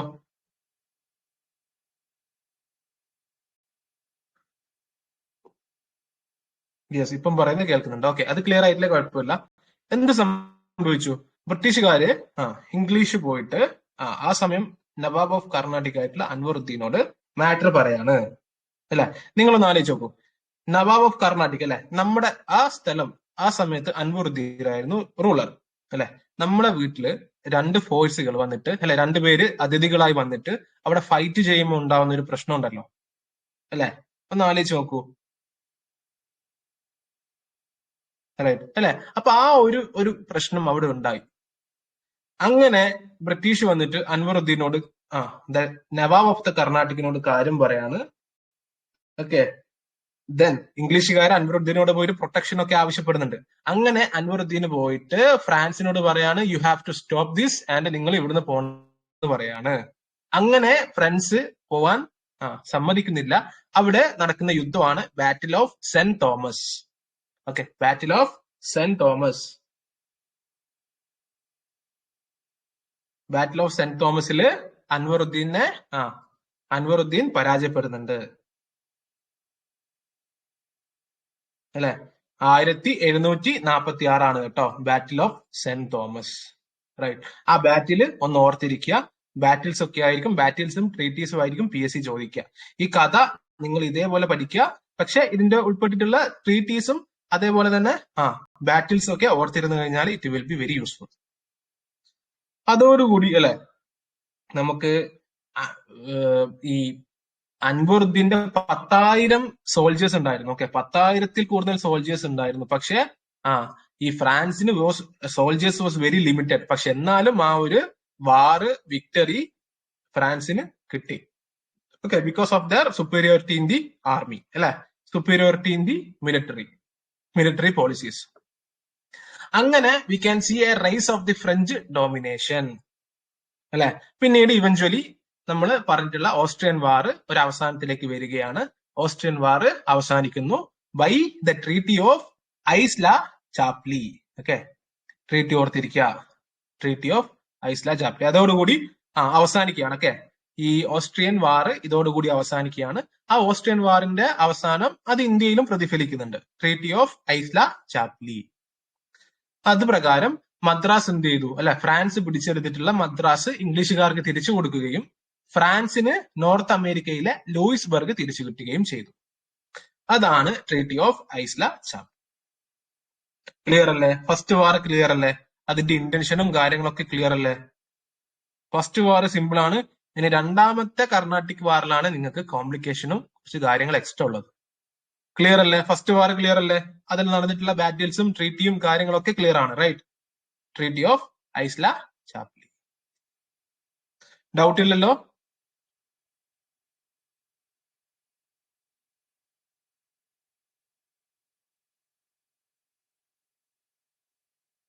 ഓക്കെ, നമുക്ക് അടുത്ത ഇതിലേക്ക് പോയിക്കൂടെ അല്ലെ. എനിക്കറിയാം നിങ്ങൾ ക്ലാസ് കാണുന്ന സമയത്ത് കമന്റ് ഒക്കെ ചെയ്യാൻ കുറച്ച് ബുദ്ധിമുട്ടായിരിക്കും. എന്നിരുന്നാലും ക്ലിയർ ആണ്. റൈറ്റ്, അടുത്ത second Anglo Carnatic war. Okay, അതോടുകൂടി അത് എൻഡായി. ഓക്കെ, അതിന്റെ ബാക്ക്ഗ്രൗണ്ടും കാര്യങ്ങളൊക്കെ നമ്മൾ വളരെ ഭംഗിയായി പഠിച്ചു. രണ്ടാം കർണാട്ടിക് വാർ 1749 1755 1755 അല്ലെ. ഒരു വർഷത്തെ ഗ്യാപ്പിൽ തന്നെയാണ് അടുത്ത ഒരു യുദ്ധവും നടക്കുന്നത്. ഇവിടെ ഒരു ബാക്ക്ഗ്രൗണ്ട് ആയി വരുന്നത് നമ്മുടെ ഡൈനസ്റ്റിക്സ് തമ്മിലുള്ള കോൺഫ്ലിക്റ്റുകൾ, ഇന്റേണൽ കോൺഫ്ലിക്റ്റ് അല്ലെ. നമ്മൾ ഓൾറെഡി പഠിച്ചിട്ടുണ്ട്, നമ്മുടെ രാജാക്കന്മാരും അവര് തമ്മിൽ ഒരുപാട് പ്രശ്നങ്ങൾ ഉണ്ടാവാറുണ്ട് അല്ലെ. രാജാവും രാജാവിന്റെ കമാൻഡറോ അല്ലെങ്കിൽ അങ്ങനെ കുറെ ആൾക്കാർ തമ്മിൽ ഒരു പ്രശ്നം ഉണ്ടാവുന്നുണ്ട്. ഈ പ്രശ്നത്തിലേക്ക് ഫോറിൻ പവേഴ്സ് വന്നതോട് കൂടിയിട്ടുണ്ടായ പ്രശ്നമാണ് സെക്കൻഡ് ആംഗ്ലോ കർണാട്ടിക് വാർ. സെക്കൻഡ് ആംഗ്ലോ കർണാട്ടിക് വാർ, അതെ, disputes in Hyderabad and Karnataka അല്ലെ. അതിലേക്ക് ഇവര് വരുന്നു. അതില് അങ്ങനെയാണ് ഈ ഒരു യുദ്ധം ഉണ്ടാവുന്നത്. Background, dynasties feuds in south India, Karnataka and Hyderabad provided Dupleix അല്ലെ French governor and opportunity to intervene അല്ലെ. അതായത് ലോക്കലി ഉള്ള കോൺഫ്ലിക്റ്റുകളില് ഈ ഫ്രഞ്ച് പവർ അല്ലെ, യൂറോപ്യൻ പവേഴ്സ്, ഫ്രാൻസ് മാത്രമല്ല ബ്രിട്ടീഷും ഇന്റർവൈൻ ചെയ്തു. അതാണ് ഇതിന്റെ റീസൺ. ഇനി സക്സഷൻ ഡിസ്പ്യൂട്ട്സ് ഉണ്ട്. ഓക്കെ, ഞാൻ ഓൾറെഡി കഴിഞ്ഞ ക്ലാസ്സിൽ പറഞ്ഞിട്ടുണ്ട് അല്ലെ. മറാത്താസ് 1740 കർണാടകയിലേക്ക് വരികയും അവരുടെ നവാബിനെ ദോസ്ത് അലിയെ കൊല്ലുകയും അല്ലെ ടുക്ക് ഹിസ് സണ്ണിൻ ലോ ചന്ദ സാഹിബിനെ പ്രിസണറായി കൊണ്ടുപോവുകയും ചെയ്തിട്ടുണ്ടായിരുന്നു. അല്ലെ, മറാത്താസ് കർണാടകയിലേക്ക് വന്നു, അപ്പോൾ ഉണ്ടായിരുന്ന നവാബിനെ കൊല്ലുന്നു, നവാബിന്റെ സണ്ണിൻ ലോ ചന്ദ സാഹിബിനെ പ്രിസണറായി കൊണ്ടുപോകുന്നു. അല്ലെങ്കിൽ ചന്ദ സാഹിബായിരുന്നു അടുത്ത സക്സസറായി വരേണ്ടത്. അല്ലെ, ഓക്കെ, അത് ഓർത്തിരിക്കുക, ഈ ഒരു പോയിന്റ് ഓർത്തിരിക്കുക. അപ്പൊ ഈ ഒരു ഗ്യാപ്പിൽ അപ്പൊ അവിടെ റൂളർ വേണമല്ലോ, അല്ലെ, റൂളർ ഇല്ല. ഒരു നവാബിനെ കൊന്നു അടുത്ത റൂളർ ആവേണ്ട ഒരു വ്യക്തിയെ പിടിച്ചങ്ങ് കൊണ്ടുപോയി മറാത്താസ്. അപ്പൊ അവിടെ റൂളർ ഇല്ല. അപ്പൊ എന്താണ്, Nizam of Hyderabad appointed Anwaruddin Khan as the Nawab of Karnataka. Rule ചെയ്യാൻ ഒരാൾ വേണ്ടേ, അല്ലെ? അപ്പോ നിസാം ഓഫ് ഹൈദരാബാദ് എന്തുകൊണ്ട് കർണാടകയിലെ അപ്പോയിന്റ് ചെയ്തെന്ന് വെച്ച് കഴിഞ്ഞാൽ അപ്പൊ ആ ഭാഗം ഹൈദരാബാദിന്റെ കീഴിലായിരുന്നു, ഒരു ഇൻഡിപെൻഡന്റ് ആയിട്ടുള്ള, കഴിഞ്ഞ ക്ലാസ്സിൽ ഞാൻ പറഞ്ഞതാണ്. അപ്പൊ നിസാം ഓഫ് ഹൈദരാബാദ് അൻവറുദ്ദീനെ എന്ത് ചെയ്തു, നവാബായി അവിടെ അപ്പോയിന്റ് ചെയ്യുകയാണ്. പിന്നീട് 1748 ഈ മറാത്താസ് എന്ത് ചെയ്തു, നേരത്തെ പിടിച്ചു കൊണ്ടുപോയിട്ടുള്ള ചന്ദ സാഹിബിനെ തിരിച്ചുവിട്ടു. അല്ലെ, സക്സസർ ആവേണ്ടിയിരുന്ന ചന്ദ സാഹിബിനെ തിരിച്ചിങ്ങോട്ട് വിട്ടു. തിരിച്ചു വിട്ട സമയത്ത് ചന്ദ സാഹിബ് തിരിച്ചു വരുമ്പോഴേക്ക് അവിടെ പുതിയ റൂളർ വന്നു, അൻവറുദ്ദീൻ ഖാൻ. ഇത് തമ്മിലൊരു കോൺഫ്ലിക്ട് ഉണ്ടായി. ഇതാണ് ഹൈദരാബാദിലുള്ള സക്സഷൻ ആയിട്ടുള്ള ഡിസ്പ്യൂട്ട്സ്. ഹൈദരാബാദ് അല്ല, സോറി, കർണാട്ടിക്. അല്ലെ, കർണാട്ടിക്കിലുള്ള പ്രശ്നം മനസ്സിലായല്ലോ അല്ലെ? പിടിച്ചുകൊണ്ട് അയാൾ തിരിച്ചു വരുന്ന സമയത്ത് അവിടെ കസേരയില്ല, കസേരക്ക് വേണ്ടിയിട്ടുള്ള അടി. അടുത്ത ഹൈദരാബാദിലെ പ്രശ്നം എന്തായിരുന്നു? ഹൈദരാബാദില് 1748 നിസാമുൽ മുൽക്ക് അല്ലെ, ഹൈദരാബാദിലെ എംപയർ മേരിക്കയാണ്, നിസാം മേരിക്കയാണ്. അതിനുശേഷം Nizamul Mulk was succeeded by his son Nasir Jung. Nasir ജംഗിനെ അടുത്ത നിസാമാക്കി മാറ്റി. പക്ഷേ his grand sun Muzaffar Jung പറഞ്ഞു, ഇല്ല, ഈ ത്രോണിന് ഞാൻ അവകാശപ്പെട്ടിട്ടുണ്ട്. Okay, grand son. The fight between the conflict between son and the grand son of Nizamul Mulk, അവിടെയും സക്സഷനായി, അവിടെയും പ്രശ്നമായി. അപ്പൊ ഈ രണ്ട് പ്രശ്നം, ഇങ്ങനെ രണ്ട് അടുപ്പിച്ചടുപ്പിച്ച് പ്രശ്നം ഉണ്ടാവുന്ന സമയത്ത് ആമിക്ക് ആരെങ്കിലും ഒന്ന് ജോയിൻ ചെയ്യേണ്ട എങ്ങനെയാന്ന് പറഞ്ഞു കൊടുത്തേ. ഈ രണ്ട് പ്രശ്നം ഉണ്ടാവുന്ന സമയത്ത് ഇതൊരു ഓപ്പർച്യൂണിറ്റി ആയി കണ്ട് ഫ്രാൻസ് ആദ്യം ഇടപെടുന്നു. ഇതിന്റെ കൂടെ എന്ത് ചെയ്തു, ഇംഗ്ലീഷുകാരും ഇടപെട്ടു. റൈറ്റ്. സോ നമുക്ക് ഒരു ടീമാക്കി മാറ്റാം അല്ലെ, ഒരു ടീമാക്കി മാറ്റാം. ടീം എയും വളരെ എളുപ്പത്തിൽ നിങ്ങൾക്ക് ഓർത്തിരിക്കാൻ പറ്റും കേട്ടോ. ടീം ബി, ടീം എയും ടീം ബിയും അല്ലെ. ടീം എയില് കിങ്, ടീം ബിയിൽ എന്താണ്, കണ്ടന്റേഴ്സ് അല്ലെ, കണ്ടന്റേഴ്സ്, ഒഫൻഡേഴ്സ്. ആർക്കാണ് ഇത് വേണ്ടത്? കണ്ടന്റേഴ്സും കിങ്ങും തമ്മിലുള്ള പ്രശ്നമാണ് അല്ലെ. നിലവിലുള്ള രാജാവും കണ്ടന്റേഴ്സും തമ്മിലുള്ള പ്രശ്നമാണ്. കർണാട്ടിക് അല്ലെ, കർണാട്ടിക്. ഇങ്ങനെ ഒരു ബോക്സ് ഒക്കെ ഉണ്ടാക്കി പഠിച്ചു കഴിഞ്ഞാൽ പിന്നെ നിങ്ങൾ എക്സാമിന് എന്ത് ചോദിച്ചാലും നിങ്ങൾ ഒരിക്കലും മറക്കില്ല. ഹൈദരാബാദ്. അപ്പൊ ഇവിടെ എന്താണ്, കർണാട്ടിക്കില് അൻവറുദ്ദീൻ രാജാവായി അല്ലെ. അവിടെ ചന്ദ സാഹിബ് തിരിച്ചു വരുന്നു. ഹൈദരാബാദില് നിസാമിന്റെ മരണത്തോടു കൂടി അവിടെ നാസിർ ജംഗ് രാജാവാകുന്നു. പക്ഷെ മുസഫർ ജംഗ് അല്ലെ, മുസഫർ ജംഗ് ഗ്രാൻഡ് സൺ, മുസഫർ ജംഗ് പറയുന്നു ഇത് എന്റെ സീറ്റാണ് അല്ലെ, ഇത് എന്റെ കസാരയാണ്. ഗ്രാൻഡ് സൺ ആണ് കേട്ടോ, മുസഫർ ജംഗ് ഗ്രാൻഡ് സൺ, ഇത് സൺ. അപ്പൊ ഇവര് തമ്മിലൊരു പ്രശ്നം ഉണ്ടായി. ഇതിലേക്ക് കിങ്ങിന്റെ ഭാഗത്തേക്ക്, ഈ ഭാഗത്തേക്ക് ഇംഗ്ലണ്ട് വരുന്നു, ഇംഗ്ലീഷുകാർ വരുന്നു. കണ്ടന്റേഴ്സിന്റെ ഭാഗത്തേക്ക് ഫ്രാൻസും വരുന്നു. ഓക്കെ, അപ്പൊ ഈ ടീം ബിക്ക് സപ്പോർട്ട് ഫ്രാൻസ് കൊടുക്കുന്നു, ടീം എക്ക് സപ്പോർട്ട് ഇംഗ്ലീഷുകാർ കൊടുക്കുന്നു. അപ്പൊ ഇത് തമ്മിലുള്ള ഒരു യുദ്ധമാണ് ശരിക്കും പറഞ്ഞാൽ സെക്കൻഡ് ആംഗ്ലോ കർണാട്ടിക് വാർ അല്ലെ. പിന്നീട് ഞാൻ പറഞ്ഞുതരാം ഇതെന്താണ്. ഫ്രാൻസും ചന്ദ സാഹിബും ഒക്കെ കൂടിയിട്ട് അൻവറുദ്ദീനെ കൊല്ലുന്നു അല്ലെ. ബാറ്റിൽ ഓഫ് ആംബർ, അത് താഴെ എഴുതിയിട്ടുണ്ട്, എന്നാലും ഞാൻ പറയാം. ബാറ്റിൽ ഓഫ് ആംബർ, അൻവറുദ്ദീനെ കൊല്ലുന്നു. അങ്ങനെ ചന്ദ സാഹിബ് കിങ് ആയി മാറുന്നു വിത്ത് ഫ്രാൻസിന്റെ സപ്പോർട്ടോടുകൂടി. അവിടെ അൻവറുദ്ദീന്റെ മകനായിട്ടുള്ള മുഹമ്മദ് അലി ഉണ്ടായിരുന്നു. മുഹമ്മദ് അലി എന്ത് ചെയ്യുന്നു, ഫ്ലഡ് ചെയ്യുന്നു അല്ലെ, ഓടിപ്പോന്നു. ട്രിച്ചിനോപോളിയിലേക്ക് ഓടിപ്പോന്നു. പിന്നീട് ഈ മുഹമ്മദ് അലി തിരിച്ചു വരുന്നുണ്ട്. അപ്പം വേറെ പ്രശ്നം ഉണ്ടാകുന്നുണ്ട്. അല്ല, അൻവറുദ്ദീന്റെ മകൻ അവിടുന്ന് പോകുന്നു. ഇതേപോലെ തന്നെ മുസഫർ ജംഗും അല്ലെ, he become the king by the support of the France. അപ്പൊ ഫ്രാൻസ് ആ സമയത്തൊക്കെ ഭയങ്കരമായിട്ട് ഡോമിനൻസ് ഉണ്ടായിട്ടുള്ള രാജ്യമായിരുന്നു, അല്ലെങ്കിൽ ഒരു യൂറോപ്യൻ ശക്തിയായിരുന്നു ഫ്രാൻസ് അല്ലെ. പിന്നീട് ഇതിന്റെ ഇത് ഇങ്ങനെ നസീർ ജംഗിന് തോപ്പിച്ച് മുസഫർ ജംഗിനെ രാജാവാക്കിയതിന് പകരമായി മുസഫർ ജംഗ് ഡ്യൂപ്ലക്സിന് കുറച്ച് അധികാരങ്ങളൊക്കെ കൊടുക്കുന്നുണ്ടായിരുന്നു അല്ലെ. He was appointed as the honorary governor of all the Mughal dominations of the south of the river Krishna. Okay, ഒരു കോംപ്ലിമെന്ററി ആയിട്ട് ഡ്യൂപ്ലക്സ് അല്ല, ഡ്യൂപ്ലക്സ് ആണ് സഹായിച്ചത്. അതിനുശേഷം ഡ്യൂപ്ലക്സ് എന്ത് ചെയ്യുന്നു, ബസി, ഡ്യൂപ്ലക്സിന്റെ ഏറ്റവും ബെസ്റ്റ് ആയിട്ടുള്ള ഒരു ഓഫീസർ. ഓക്കെ, ഈ ബസി എന്ത് ചെയ്യുന്നു, ഈ നാസിർ മുസഫർ ജംഗിന് സഹായിക്കാൻ വേണ്ടിയിട്ട് അവിടെ കൊടുക്കുന്നു. ഇതിനെ നമുക്ക് രണ്ട് കാര്യമായിട്ട് പറയാം, സഹായിക്കാനും കൊടുക്കാം, അല്ലെങ്കിൽ സ്പൈ ചെയ്യാനും അല്ലെ. ഇവരെന്തൊക്കെയാണ്, ഏതൊക്കെ രീതിയിലാണ്, എന്തൊക്കെയാണ് ചെയ്യുന്നതെന്ന് ഡ്യൂപ്ലക്സിന് അറിയാൻ വേണ്ടിയിട്ടും അപ്പോയിന്റ് ചെയ്തതായിരിക്കാം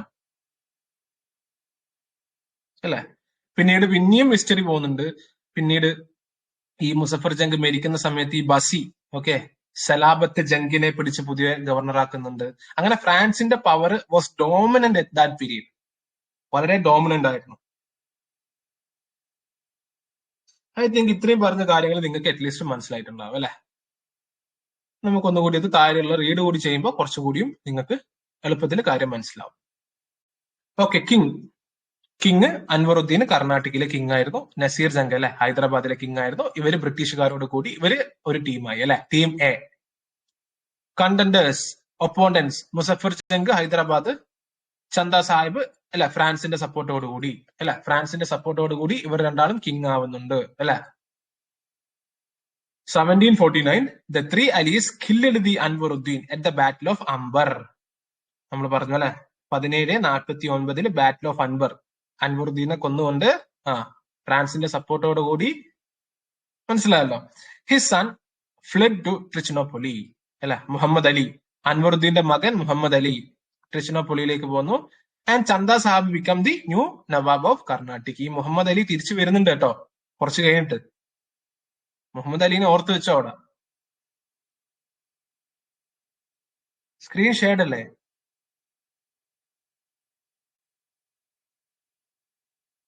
സ്ക്രീൻ കാണുന്നില്ലേ നിങ്ങൾക്ക്?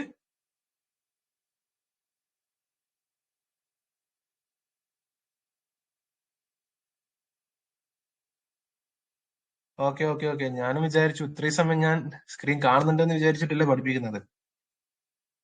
യെസ്, സ്ക്രീൻ കാണുന്നുണ്ടല്ലേ? Okay okay okay, I was worried. Okay Sharu. French plus allied march to Hyderabad. നല്ല റേഞ്ചിലെടുത്ത് പോയി നിന്നാൽ മതി കേട്ടോ. അപ്പോൾ ഓൾറെഡി ആയിക്കോളും. ഇനി കാണാൻ പറ്റുന്നില്ലെങ്കിൽ ഒന്നും കൂടി ലെഫ്റ്റ് അടിച്ച് ഒന്നുകൂടി ജോയിൻ ചെയ്താൽ മതി. ടെലിഗ്രാമിന് അങ്ങനെ ഓക്കെ ആവും. അതാണ് കേട്ടോ, ഞാൻ ആദ്യം വീണ്ടും ലെഫ്റ്റ് അടിച്ചു, പിന്നെയും കയറിയപ്പോൾ അത് ഓക്കെ ആയി. So French plus allied forces അല്ലെ marched to Hyderabad, now killing the Nasir Jung and installing Muzaffar Jung on the throne of Hyderabad. നമ്മൾ പറഞ്ഞു. He awarded Dupleix by appointing his honorary governor of all Mughal dominance of the south of the river Krishna അല്ലെ, ഒരു പാരിതോഷികമായി കൊടുത്തു. In return Dupleix placed Bussy അല്ലെ, Bussy a officer service of the Muzaffar Jung, the best officer. French now become supreme അല്ലെ. Later Muzaffar Jung മരണപ്പെടുന്നു in an accident. Bussy എന്ത് ചെയ്യുന്നു, സലാബത്ത് ജംഗിനെ രാജാവായി വെക്കുന്നു അല്ലെ. അപ്പോ നിങ്ങൾക്ക് മനസ്സിലാക്കാം അല്ലെ, ബസി an officer, he appointed the new Nawab അല്ലെ. അപ്പൊ ഫ്രാൻസിന്റെ ആ ഒരു പവർ എത്ര ഉണ്ടെന്ന് നിങ്ങൾ മനസ്സിലാക്കണം. പിന്നെ ഇതിനൊരു ചേഞ്ച് വരുന്നത് റോബർട്ട് ക്ലൈവിന്റെ വരവോടുകൂടിയാണ്. റോബർട്ട് ക്ലൈവിന്റെ വരവോടുകൂടി അല്ലെ, Robert Clive one of the ഏറ്റവും കൂടുതൽ പേര് കേട്ടിട്ടുള്ള അല്ലെ, നമ്മളൊക്കെ ഒരുപാട് സ്കൂളിൽ പഠിക്കുമ്പോഴും എല്ലാം നമ്മൾ കേട്ടിട്ടുള്ളതാണ് അല്ലെ, emergence of the Robert Clive. നേരത്തെ അൻവറുദ്ദീന്റെ മകൻ ഒളിച്ചു പോയിട്ടുണ്ടെന്ന് ഞാൻ പറഞ്ഞിട്ടുണ്ടായിരുന്നു അല്ലെ, ത്രൂ ട്രിച്ചിനോപ്പൊളി. അപ്പോ മുഹമ്മദ് അലിക്ക് റോബർട്ട് ക്ലൈവിന്റെ സപ്പോർട്ട് കിട്ടാൻ തുടങ്ങി. ബിക്കോസ് ഇംഗ്ലീഷുകാർക്ക് മനസ്സിലായി ഈ രീതിയിൽ ഫ്രാൻസ് മുമ്പോട്ട് പോകുകയാണെങ്കിൽ ഇത് ഭയങ്കരമായിട്ടുള്ള പ്രശ്നം ഉണ്ടാവും, ഫ്രാൻസിന്റെ ഡോമിനേഷനിൽ എല്ലാം വരും, ഇങ്ങനെ പോയാൽ ശരിയാവില്ല എന്ത് വില കൊടുത്തും നമ്മുടെ ഫുൾ സ്ട്രെങ്ത് കൊടുത്തും ഫ്രാൻസിനെ നിലംപതിപ്പിക്കണം എന്നുള്ള ചിന്തയിൽ റോബർട്ട് ക്ലൈവ് വരുന്നു. അവിടെ മുഹമ്മദ് അലിക്ക് സപ്പോർട്ട് കൊടുക്കുന്നു, അല്ലെ? സൺ ഓഫ് അൻവറുദ്ദീൻ, നേരത്തെ പോയെന്ന് പറഞ്ഞത് അല്ലെ? അപ്പൊ കണക്ട് ചെയ്യാം. നമ്മൾ പഠിക്കുന്ന കാര്യങ്ങൾ കണക്ട് ചെയ്ത് കഴിഞ്ഞാൽ it is very easy. British now decided to put all their strength behind Muhammad Ali. ഇവിടെ റോബർട്ട് ക്ലൈവ് ഭയങ്കരമായിട്ടുള്ള ഒരു ടാക്ടിക്സ് യൂസ് ചെയ്യുന്നുണ്ട്. ഓക്കെ, എന്ത് ചെയ്തു? റോബർട്ട് ക്ലൈവ് ആർക്കട്ട് അറ്റാക്ക് ചെയ്യാൻ പ്ലാൻ ഇടുന്നു. Arcot means the capital of Karnataka, അല്ലെ? ഫ്രാൻസിന്റെ മുഴുവൻ കണ്ണും ഈ മുഹമ്മദ് അലിയുടെ മേലിലാണ് ഉണ്ടായത്. എങ്ങനെയെങ്കിലും മുഹമ്മദ് അലിയെ കൊല്ലണം, അല്ലെങ്കിൽ ഇത് വലിയൊരു ത്രെഡ് ആണെന്ന് ഫ്രാൻസിന് അറിയാം. സക്സസർ ആണല്ലോ. റോബർട്ട് ക്ലൈവ് എന്ത് ചെയ്തു? പകരം ആർക്കട്ട് പോയി അറ്റാക്ക് ചെയ്യാണ്, ക്യാപിറ്റൽ ഓഫ് ദി കർണാട്ടിക്. ആ സമയത്ത് ഫ്രഞ്ചിന്റെതും, അല്ലെ, ആ ഉണ്ടായിരുന്ന ആർമിയുടെ മൊത്തം ശ്രദ്ധ ഇങ്ങോട്ടേക്ക് പോയി, ആർക്കട്ടിലേക്ക് പോയി.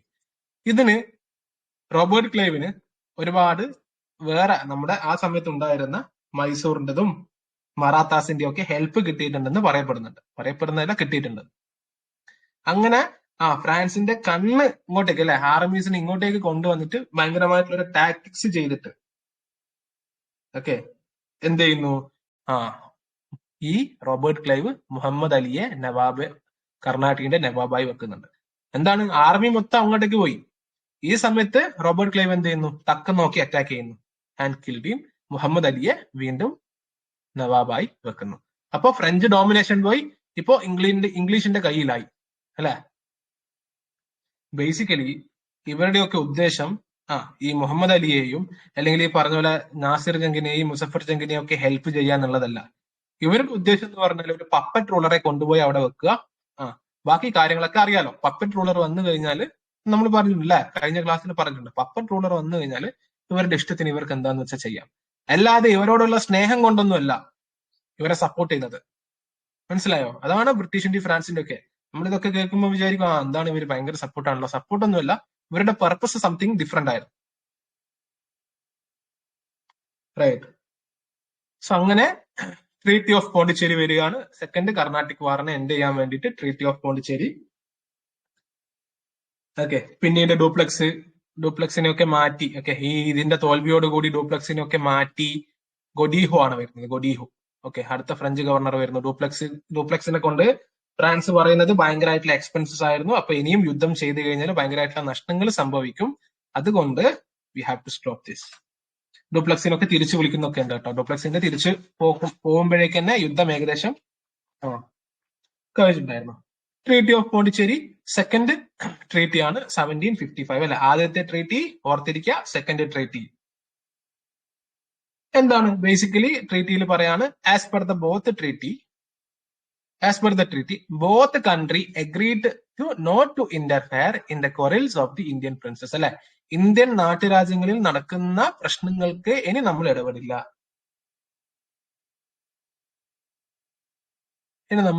എന്ന് പറഞ്ഞു. പിന്നീട് കുറച്ചു കാലം കൂടി ഫ്രാൻസിന് ഡോമിനേഷൻ ഉണ്ടായിരുന്നു. പിന്നീട് ഇവഞ്ച്വലി ഇംഗ്ലീഷ് ഇതൊക്കെ പിടിച്ചെടുത്ത് ഫ്രാൻസിനൊക്കെ തോപ്പിച്ചുകൊണ്ട് പോവുകയാണ് ചെയ്യുന്നത്, അല്ലെ? എന്താന്ന് വെച്ച് കഴിഞ്ഞാല് ഹൈദരാബാദിൽ ഇപ്പോഴും സലാബത്ത് ഖാനാണ് ഉള്ളത്, അല്ലെ? ഫ്രഞ്ച് അപ്പോയിന്റ് ചെയ്ത സലാബത്ത് ഖാനാണ് ഉള്ളത്. അതുകൊണ്ട് തന്നെ കുറച്ചു കാലം ഫ്രാൻസിന്റെ ഡോമിനേഷൻ ഉണ്ടായിരുന്നു. തിരിച്ച് കർണാടകയില് മുഹമ്മദ് അലി, അല്ലെ? ഇംഗ്ലീഷിന്റെ ഡോമിനൻസ്. അപ്പൊ ഈക്വൽ ആയി, അല്ലെ? ആർക്കും ഡോമിനേഷൻ ഇല്ല. അൾട്ടിമേറ്റ്ലി ബ്രിട്ടീഷ് ആണ് സക്സസ് ആയി വരുന്നതെങ്കിലും ഇങ്ങനെയാണ് second war, Anglo French war അവസാനിക്കുന്നത്. I think it's clear, right? Second വാറും ക്ലിയർ ആണ്, അല്ലെ? അവിടെ ടീം എ ടീം ബി എന്നൊക്കെയുള്ള രീതിയിൽ ആലോചിച്ചു കഴിഞ്ഞാൽ ദാറ്റ് ഈസ് ഇന്നഫ്. ഓക്കെ, പിന്നെ നിങ്ങൾ എന്ത് ചോദ്യം ചോദിച്ചു കഴിഞ്ഞാലും ഒരിക്കലും നിങ്ങളുടെ എക്സാമിന് നിങ്ങൾക്ക് തെറ്റില്ല.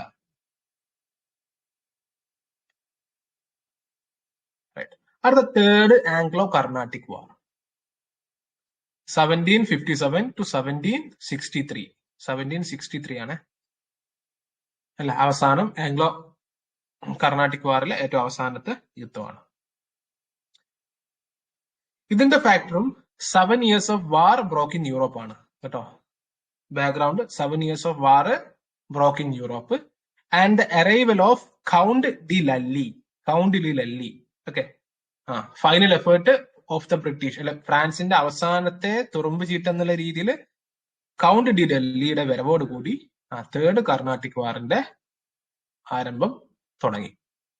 ബാക്ക്ഗ്രൗണ്ട് 7 years ഓഫ് വാർ ഉണ്ട് കേട്ടോ. യൂറോപ്പിൽ ബ്രോക്ക് ചെയ്തിട്ടുള്ള 7 years ഓഫ് വാർ നിങ്ങൾ പഠിച്ചിട്ടുണ്ടാവും അല്ലെ. മൂന്നാം കർണാട്ടിക് യുദ്ധത്തിന്റെ ബാക്ക്ഗ്രൗണ്ട് അതാണ്. പിന്നീട് കൗണ്ട് ഡി ഡൽഹിയുടെ വരവോടുകൂടി അത് ഒന്നും കൂടി ഒന്ന് കത്തി. ഡൽഹി വന്നതോടുകൂടി Delhi attacked the Fort Saint David അല്ലെ. ഫോർട്ട് സെന്റ് ഡേവിഡ് എവിടെയാണെന്ന് നിങ്ങൾക്ക് അറിയാം, ഇന്നത്തെ ക്ലാസ്സിൽ നമ്മൾ ഡിസ്കസ് ചെയ്തിട്ടുണ്ട്. But couldn't get naval support on time. Already ഞാൻ പറഞ്ഞു അല്ലെ, France have no fleet in India, മൊറീഷ്യസിന് വരണം അല്ലെ. അതാണ് ഞാൻ പറഞ്ഞത്, കഥ അങ്ങോട്ട് ലിങ്ക് ചെയ്യുക. Couldn't get naval support in time and ended in failure അല്ലെ. കൗണ്ടിയുടെ ഫോർട്ട് സെന്റ് ഡേവിഡ് അറ്റാക്ക് ഒരു ഫെയിലിയർ ആയിരുന്നു. ഇനീഷ്യലി അത് പിടിച്ചെടുക്കാൻ പറ്റിയിട്ടുണ്ടെങ്കിലും പിന്നീട് അത് പറ്റിയിട്ടില്ല, ബിക്കോസ് അതിന് സപ്പോർട്ട് പ്രോപ്പർ ആയിട്ട് കിട്ടിയിട്ടില്ല. ഇതോടുകൂടിയാണ് യുദ്ധം, മൂന്നാം യുദ്ധം ഒരു എന്താ പറഞ്ഞാൽ സ്റ്റാർട്ട് ചെയ്യുന്നത്. ഓക്കെ, ഇന്ത്യയിൽ English send an army to northern Circars, concluded favourable treaty with Nizam Salabat Jung. Okay, Salabat Jung എന്നുള്ള പേര് നിങ്ങൾക്ക് ഓർമ്മ ഉണ്ടല്ലോ. നോർത്തേൺ സർക്കാർ എന്ന് പറയുന്നത് എന്താ അറിയോ? That's A place. ഓക്കെ, ഒരു ഇവിടെ ഇന്ത്യയിൽ ഇവിടെയുള്ള ഈ ബംഗാളിനും ഈ റീജിയനിലുള്ള ഒരു സ്ഥലമാണ് നോർത്തേൺ സർക്കാസ്. ഓക്കെ, അവിടെ നിസാബത്ത് സലാബത്ത് ഖാന്റെ അണ്ടറിലായിരുന്നു. അവിടെ എന്ത് ചെയ്തു? ബ്രിട്ടീഷുകാരുമായിട്ട് നിസാം സലാബത്ത് ജംഗ് എന്ത് ചെയ്തു? ഒരു ട്രീറ്റി പ്ലാൻ ചെയ്യുന്നു. നിങ്ങൾ ഇപ്പൊ ആലോചിക്കുന്നുണ്ടാവും അല്ലെ, സലാബത്ത് ജംഗിനെ ഫ്രാൻസ് ആണല്ലോ പിടിച്ച് ഈ പറഞ്ഞ പോലെ കിങ് ആക്കിയത്. പിന്നെ എന്താണ്? This is the history. Okay, വേണ്ട സമയത്ത് വേണ്ട രീതിയിൽ ബ്രിട്ടീഷുകാർക്ക് അറിയാം എന്ത് ചെയ്യണമെന്നുള്ളത്. അപ്പൊ അങ്ങനെ ഒരു ഫേവറബിൾ ട്രീറ്റ് കൊണ്ടുവരുന്നു ബ്രിട്ടീഷുകാര് അവരുടെ മദ്രാസിലേക്ക്. ഇല്ല, ഈ വഴി ആർമി വരുന്നു. പിന്നീട് യുദ്ധം അങ്ങ് സ്റ്റാർട്ട് ചെയ്യാണ്. ഡൽഹിയെ സംബന്ധിച്ചിടത്തോളം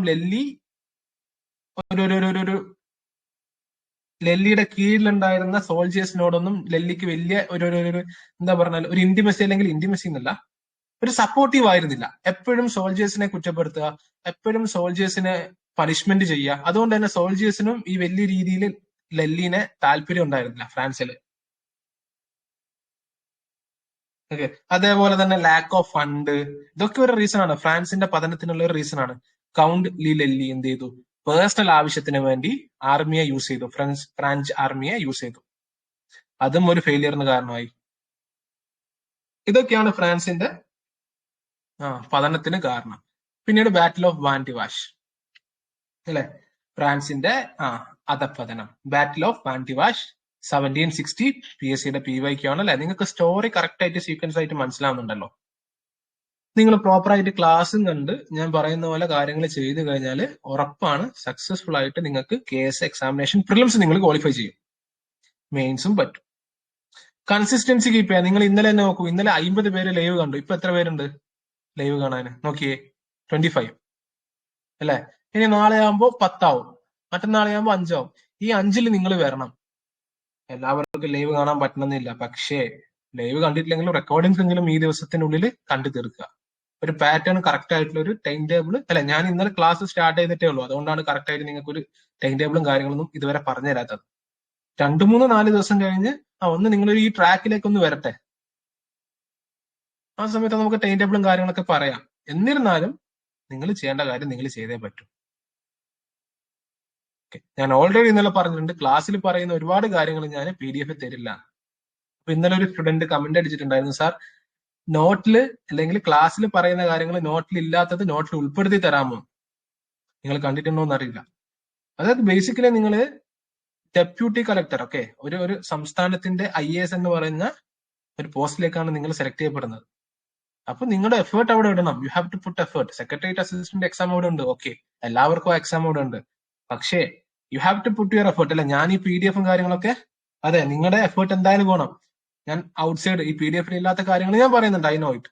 പക്ഷേ അതെല്ലാം ഈ PDF ആക്കിയിട്ട് തരുമെന്ന് പറഞ്ഞാൽ it is impossible. Spoon feeding ഒരിക്കലും നടക്കില്ല. നിങ്ങൾ മനസ്സിലാക്കുക. ലൈവ് കാണുന്നവരാണെങ്കിലും ഇനി ഫ്യൂച്ചറിൽ യൂട്യൂബിൽ റെക്കോർഡിങ്സ് കാണുന്നവരാണെങ്കിലും സ്പൂൺ ഫീഡിങ് നടക്കില്ല. സ്പൂൺ ഫീഡിങ് ആണെങ്കിൽ നിങ്ങൾക്ക് ഒരു എക്സാം നിങ്ങളുടെ സക്സസ് ലേറ്റ് ആയി പോകും. So you have to put that effort.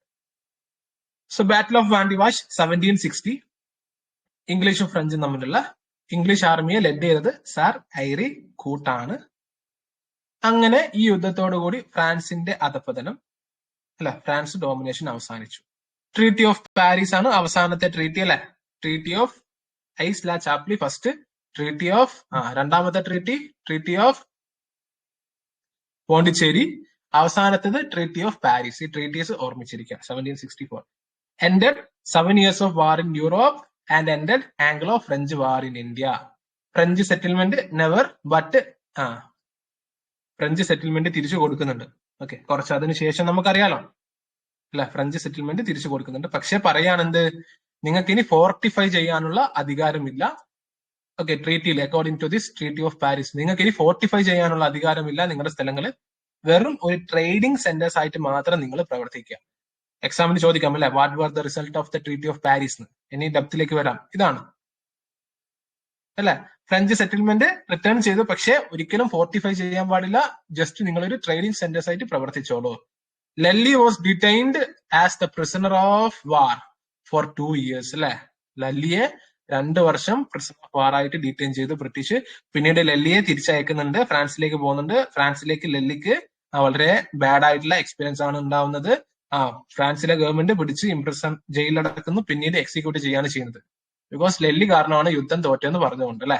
ലല്ലിയുടെ ഒരുപാട് മിസ്റ്റേക്കുകൾ യുദ്ധം തോൽക്കാൻ ഇടയാക്കിയിട്ടുണ്ട്. പേഴ്സണൽ ആവശ്യത്തിന് അല്ലെ, സോൾജേഴ്സിനോട് നല്ല മോട്ടിവേഷൻ ആയിരുന്നില്ല, അങ്ങനെയുള്ള ഒരുപാട് കാര്യങ്ങൾ. ലല്ലിക്ക് നാവൽ സപ്പോർട്ട് പ്രോപ്പറായി കിട്ടിയില്ല, lack of fund, lack of weapons, etcetera etcetera അല്ലെ. ഇനിയിപ്പോ PSC എക്സാമിന് ചോദിച്ചു കഴിഞ്ഞാൽ അല്ലെ, why French were defeated by the British എന്ന് പറഞ്ഞാൽ നിങ്ങൾക്ക് കറക്റ്റ് ആയിട്ടുള്ള ഉത്തരം ഇപ്പൊ ഉണ്ട് അല്ലെ. നിങ്ങളുടെ മൈൻഡിൽ നിങ്ങളുടെ ഉത്തരമുണ്ട്. കാണാപ്പാടം പഠിക്കേണ്ട ആവശ്യമൊന്നുമില്ല. ഈ ക്ലാസ് കണ്ടു കഴിഞ്ഞാൽ തന്നെ നിങ്ങൾക്ക് ഉത്തരമുണ്ട്. റൈറ്റ്. സോ അതോടുകൂടി ഫ്രഞ്ചിന്റെ അധപ്പതനം കഴിഞ്ഞു. ഓക്കെ, ബ്രിട്ടീഷിന്റെ ഡോമിനൻസ് കർണാട്ടിക് റീജിയനിൽ എന്ത് ചെയ്തു, ബ്രിട്ടീഷ് പിടിച്ചെടുക്കുകയുണ്ടായി. അങ്ങനെ ഓരോ റീജിയനും ബ്രിട്ടീഷുകാർ ഇങ്ങനെ പിടിച്ച് ഇങ്ങനെ പോവാ. അടുത്ത നേരെ പോവാ എവിടേക്കാണ്? ബാറ്റിൽ ഓഫ് പ്ലാസി അല്ലെ, ബാറ്റിൽ ഓഫ് പ്ലാസി ആൻഡ് അതിന്റെ ആഫ്റ്റർവേർഡ്സ് ആയിട്ടുള്ള ബാറ്റിൽ ഓഫ് ബക്സാർ. ഇതുവരെ പറഞ്ഞിട്ടുള്ള കാര്യങ്ങൾ കറക്റ്റ് അല്ലേ? നിങ്ങൾ ക്ലാസ് കഴിഞ്ഞിട്ട് ഓക്കെ നോർത്തേൺ സർക്കാസ് ഓക്കെ ഒന്ന് ജസ്റ്റ് ഒന്ന് ടൈപ്പ് ചെയ്ത് നോക്കണം കേട്ടോ. അപ്പൊ നിങ്ങൾക്ക് മാപ്പ് കാണാൻ പറ്റും, നിങ്ങൾക്ക് മനസ്സിലാവും അത് എവിടെയാണ് ആ സ്ഥലം എന്നുള്ളത്. ബംഗാളിൽ നിന്ന് മദ്രാസിലേക്ക് വരുന്ന വഴിയുള്ള ഒരു സ്റ്റേറ്റ് ആണ് അല്ലെ സലാമത്ത് ജംഗിന്റെ കയ്യിലുണ്ടായിട്ടുള്ള. സർ, ഹൗ എഫക്റ്റീവ് ഈസ് കാണാപ്പാടം പഠിക്കൽ in a short span of time? കാണാപ്പാടം പഠിക്കണം ചില കാര്യങ്ങൾ. അതായത് ഞാൻ പറഞ്ഞില്ല, ഒരു എക്സാം എന്ന് പറഞ്ഞാല് ബേസിക്കലി ഇതൊന്നും നിങ്ങൾക്ക് ആരും പറഞ്ഞിട്ടുണ്ടാവില്ല. ഒരു എക്സാം എന്ന് പറഞ്ഞാൽ ബേസിക്കലി പണ്ട് കാലങ്ങളിൽ PSC ചെയ്തു തരുന്നത് കാണാപ്പാടം പഠിക്കുക, തത്തമ്മ അതുണ്ടല്ലോ അതായിരുന്നു. പക്ഷെ ഇപ്പോഴെന്ത് ചെയ്തു, അങ്ങനെയല്ല. എന്നിരുന്നാലും കാണാപ്പാടം പഠിക്കേണ്ടെന്ന് പറഞ്ഞാൽ തെറ്റാണ്. ഒരു എക്സാമിനെ സംബന്ധിച്ചിടത്തോളം സിവിൽ സർവീസസ് എക്സാം ആണെങ്കിലും നിങ്ങളുടെ മെമ്മറി പവർ ടെസ്റ്റ് ചെയ്യും. മെമ്മറി പവർ എങ്ങനെയാ ടെസ്റ്റ് ചെയ്യാന്? കാണാപ്പാടം പഠിച്ചിട്ടുള്ള കുറച്ച് ക്വസ്റ്റ്യൻസ് അല്ലെ, എല്ലാ ക്വസ്റ്റ്യൻ പേപ്പറിലും നിങ്ങൾ നോക്കിയാൽ മതി, കുറച്ച് കാണാപ്പാടം പഠിച്ച് എഴുതേണ്ട ക്വസ്റ്റ്യൻസ് ഉണ്ടാവും. മെമ്മറി ടെസ്റ്റ് ചെയ്യുന്നതാണ്. നിങ്ങൾക്ക് ഓർമ്മശക്തി ഉണ്ടോ, നിങ്ങളുടെ ക്രിട്ടിക്കൽ തിങ്കിങ് ടെസ്റ്റ് ചെയ്യും അല്ലെ. അതായത് 2 സ്റ്റേറ്റ്മെന്റ് അല്ലെ, ക്വസ്റ്റ്യൻ വായിച്ച് 4 ഓപ്ഷനിൽ ഒരു 1-2 സ്റ്റേറ്റ്മെന്റ് നിങ്ങൾക്ക് തെറ്റാന്ന് അറിയാം അല്ലെ. അതിൽ മോസ്റ്റ് ആക്യുറേറ്റ് ആയിട്ടുള്ള ആൻസർ നിങ്ങളുടെ ക്രിട്ടിക്കൽ തിങ്കിങ്, ക്രിട്ടിക്കൽ എബിലിറ്റി ഒക്കെ അതും ചെക്ക് ചെയ്യും അല്ലെ. ഇതൊക്കെ കൂടിയിട്ടുള്ള ഒരു പ്രോസസ്സാണ് എക്സാം. കാണാപ്പാടം മാത്രം പഠിച്ചുകൊണ്ട് എക്സാം പോയാൽ സക്സസ് ആവാൻ സാധ്യത കുറവാണ്. കാണാപ്പാടവും അതിന്റെ കൂടെ നടന്നിട്ടുള്ള ഇപ്പൊ നമ്മൾ ക്ലാസ്സിൽ അല്ലെ കാണാപ്പാടം പഠിക്കേണ്ട കാര്യങ്ങൾ ഞാൻ നിങ്ങളുടെ അടുത്ത് കറക്റ്റ് ആയിട്ട് പറയുന്നുണ്ട് അല്ലെ. ട്രീറ്റീസ് നിങ്ങൾ കാണാപ്പാടം പഠിക്കണം, ഇത് കാണാപ്പാടം പഠിക്കണം, ഇന്ന വർഷം നിങ്ങളൊന്ന് ഓർത്തിരിക്കണം അല്ലെ, അതിന്റെ കഥ, അതിന്റെ പുറകിലുള്ള കഥ അല്ലെ. ഇപ്പൊ എന്ത് ചോദിച്ചു കഴിഞ്ഞാലും മെയിൻസിനൊക്കെ നിങ്ങൾക്ക് എഴുതാൻ പറ്റും. ഞാൻ നിങ്ങളോട് ചോദിക്കുകയാണ് ഒരു ക്വസ്റ്റ്യൻ, ഇപ്പം തന്നെ ഞാൻ നിങ്ങളോട് ചോദിക്കുകയാണ്, why British dominated in the Anglo Carnatic war അല്ലെ. എന്തുകൊണ്ട് ബ്രിട്ടീഷുകാർ ഡോമിനേറ്റ് ചെയ്തു? 3 മാർക്കിന്റെ ക്വസ്റ്റ്യൻ, 5 വരി. വളരെ സ്പീഡായിട്ട് നിങ്ങൾക്ക് ഉത്തരം തരാൻ പറ്റും അല്ലെ. ഒരുപാട് എക്സ്ട്രാ പോയിന്റ്സ് നിങ്ങൾക്ക് നിങ്ങളുടേതായിട്ടുള്ള ആഡ് ചെയ്യാനും പറ്റും. പിന്നെ ഒരു കാര്യം ശ്രദ്ധിക്കുക, ആകെ 5 വരിയേ നമുക്കുള്ളൂ. അപ്പൊ നമുക്ക് ഉപന്യാസം ഒന്നും എഴുതാൻ പറ്റില്ല. അപ്പോൾ ഏറ്റവും വാലിഡ് ആയിട്ടുള്ള പോയിന്റ്സുകൾ അവിടെ എഴുതുക എന്നുള്ളതാണ്.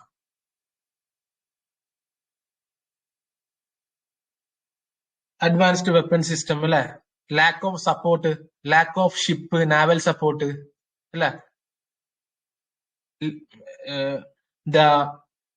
ലല്ലിയുടെ മിസ് ഗൈഡൻസ്, മിസ് ലീഡർഷിപ്പ് അല്ലെ, അതൊക്കെ പറഞ്ഞൂടെ? Difference in the organisation of the companies അല്ലെ, അതും പറയാം നമുക്ക് അല്ലെ. ബ്രിട്ടീഷ് ഈസ്റ്റ് ഇന്ത്യ കമ്പനിയും ഫ്രാൻസിന്റെ കമ്പനിയും രണ്ടും വ്യത്യാസമുണ്ട് അല്ലെ. ഫ്രാൻസിന്റെ കമ്പനി എന്ന് പറഞ്ഞാൽ അതൊരു ക്യാപിറ്റൽ കോൺട്രിബ്യൂട്ടഡ് ബൈ മൊണാർക്കിന്റെ ക്യാപിറ്റൽ കോൺട്രിബ്യൂട്ട് ചെയ്തിട്ടാണ് ആ കമ്പനി ഫോം ചെയ്തത്. യെസ് ക്ലൈവ്, ആ കറക്റ്റ് ആണ്. അല്ലെ, ഫ്രാൻസ് കമ്പനി ഫോം ചെയ്തിട്ടുള്ളത് majority of the capital contributed by the monarchs അല്ലെ. മൊണാക്സിന് ഇത്ര നിശ്ചിതമായിട്ടുള്ള ഒരു ഡിവിഡൻഡ് കൊടുക്കുന്നു പറഞ്ഞിട്ട്. പക്ഷെ ബ്രിട്ടീഷ് അങ്ങനെയല്ല, അതൊരു ഇൻഡിപെൻഡന്റ് കൊമേഴ്ഷ്യൽ കോർപ്പറേഷൻ ആയിരുന്നു വിത്ത് കോർട്ട് ഓഫ് ഡയറക്ടേഴ്സ് അല്ലെ. They were highly interested in the welfare of the company അല്ലെ. അതും നിങ്ങൾക്ക് എഴുതാം, അങ്ങനെയുള്ള ഒരുപാട് കാര്യങ്ങൾ നമുക്ക് എഴുതാം. ഓക്കെ, ഇങ്ങനെയാണ് പഠിക്കേണ്ടത്. കാണാപ്പാഠം പഠിക്കുന്നത് കാണാപ്പാഠം പഠിക്കുന്നത് വേണം. എന്നല്ല ചോദിച്ചത്, ആരാ ചോദിച്ചതാ? എന്നല്ല ചോദിച്ചത്, അദ്വൈത് ബാബു ആണ് ചോദിച്ചത്. ഓക്കെ, കാണാപ്പാഠം പഠിക്കേണ്ടത് ട്രീറ്റീസ് ഒക്കെ നിങ്ങൾ കാണാപ്പാഠം പഠിക്കേണ്ടത്. നിങ്ങളൊന്ന് ആലോചിച്ച് നോക്കൂ. Yes, French had commercial interest subordinate to territorial. ഒരുപാട് കാര്യങ്ങൾ നമുക്ക് എഴുതാനുണ്ടാവും അല്ലെ. നമുക്കിനി സോഴ്സ് കൂടിയിട്ടുള്ള പ്രശ്നം ഇല്ലാതിരുന്നാൽ മതി. റൈറ്റ്, സോ നമുക്ക് ബാറ്റിൽ ഓഫ് പ്ലാസിയിലേക്ക് കിടക്കാം. ബാറ്റിൽ ഓഫ് പ്ലാസി ഒരുപാട് കേട്ടിട്ടുണ്ടാവും, ഒരുപാട് പഠിച്ചിട്ടുണ്ടാവും അല്ലെ. സോ ഐ ഗ്യാരണ്ടി, ഞാൻ അഗെയിൻ പറയാണ്, ഞാൻ തരുന്ന PDF-ഉം ക്ലാസ്സും കണ്ടു കഴിഞ്ഞാൽ തന്നെ ഡെഫിനറ്റ്ലി KS എക്സാമിന് ഏത് ചോദ്യം ചോദിച്ചു കഴിഞ്ഞാലും നിങ്ങൾക്ക് സോൾവ് ചെയ്യാൻ പറ്റും. ആ രീതിയിലാണ് ക്ലാസ് അസൈൻ ചെയ്തിട്ടുള്ളത്. സിവിൽ സർവീസസ് മാതൃകയിലാണ് ക്ലാസ് അസൈൻ ചെയ്തിട്ടുള്ളത്. ഓക്കെ, നിങ്ങളൊന്ന് ആലോചിച്ച് നോക്കൂ, ഏകദേശം പെയ്ഡിനേക്കാൾ നല്ല ക്വാളിറ്റിയിലാണ് ക്ലാസ് നിങ്ങൾക്ക് ഇവിടെ പ്രൊവൈഡ് ചെയ്യുന്നത്. പെയ്ഡിനേക്കാൾ നല്ല ക്വാളിറ്റിയിൽ അല്ലേ. So the battle of Plassey,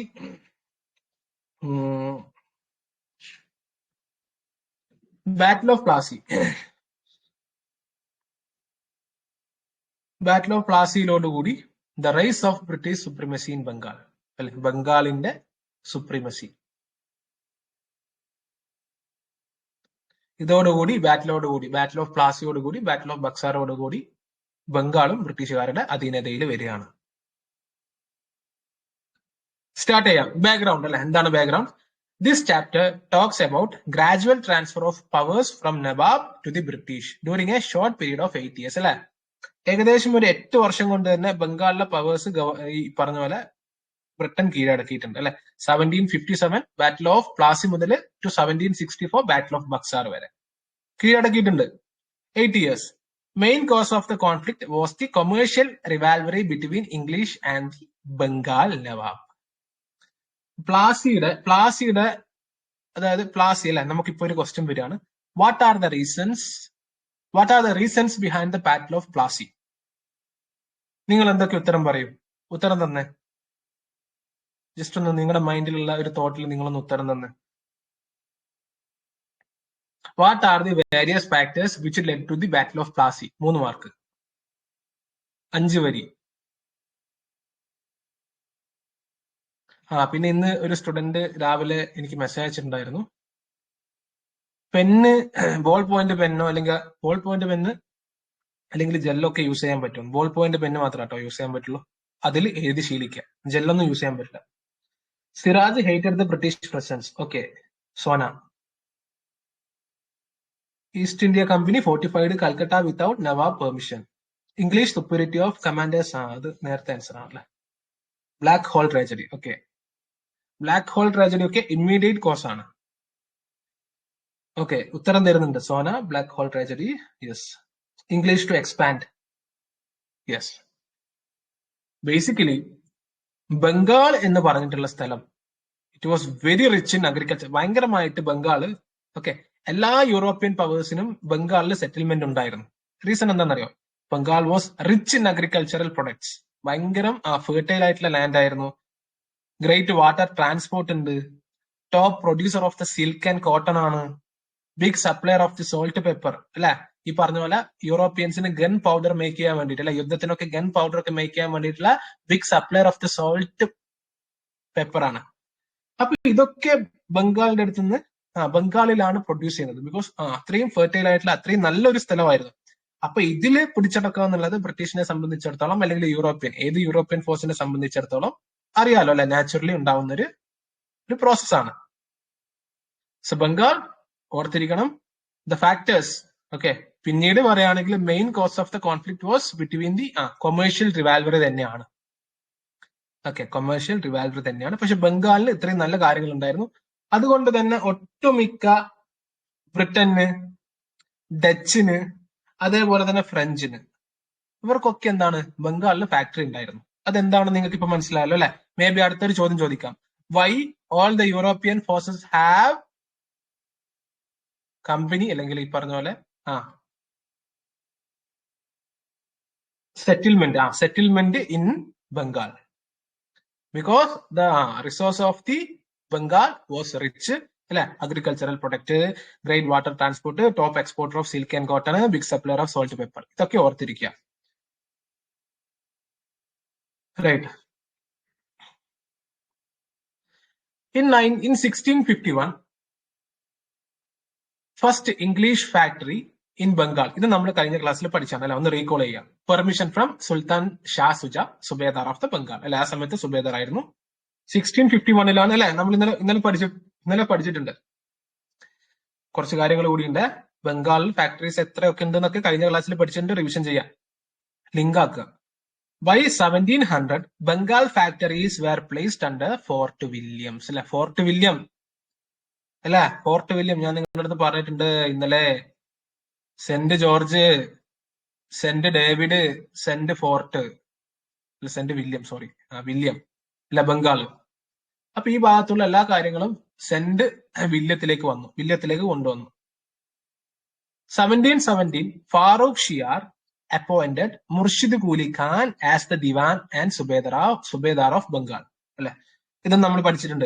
Murshid Quli Khan 1717 appoint ചെയ്യപ്പെടുന്നു അല്ലെ. പിന്നീട് ആ ചരിത്രം നമുക്കറിയാം അല്ലെ. മുർഷിദ് കൂലി ഖാനെ ഡിഫീറ്റ് ചെയ്തുകൊണ്ട് അൽവർദി ഖാനാണ് പിന്നീട് അല്ലെ നവാബായി മാറുന്നത് അല്ലെ. അൽവർദി ഖാനാണ് നമ്മുടെ സിറാജ് ദൗളയുടെ ഗ്രാൻഡ് ഫാദർ അല്ലെ. ഹിസ്റ്ററി കറക്റ്റ് ആയിട്ട് മനസ്സിലാക്കുക, സീക്വൻസ് കറക്റ്റ് ആയിട്ട് മനസ്സിലാക്കുക.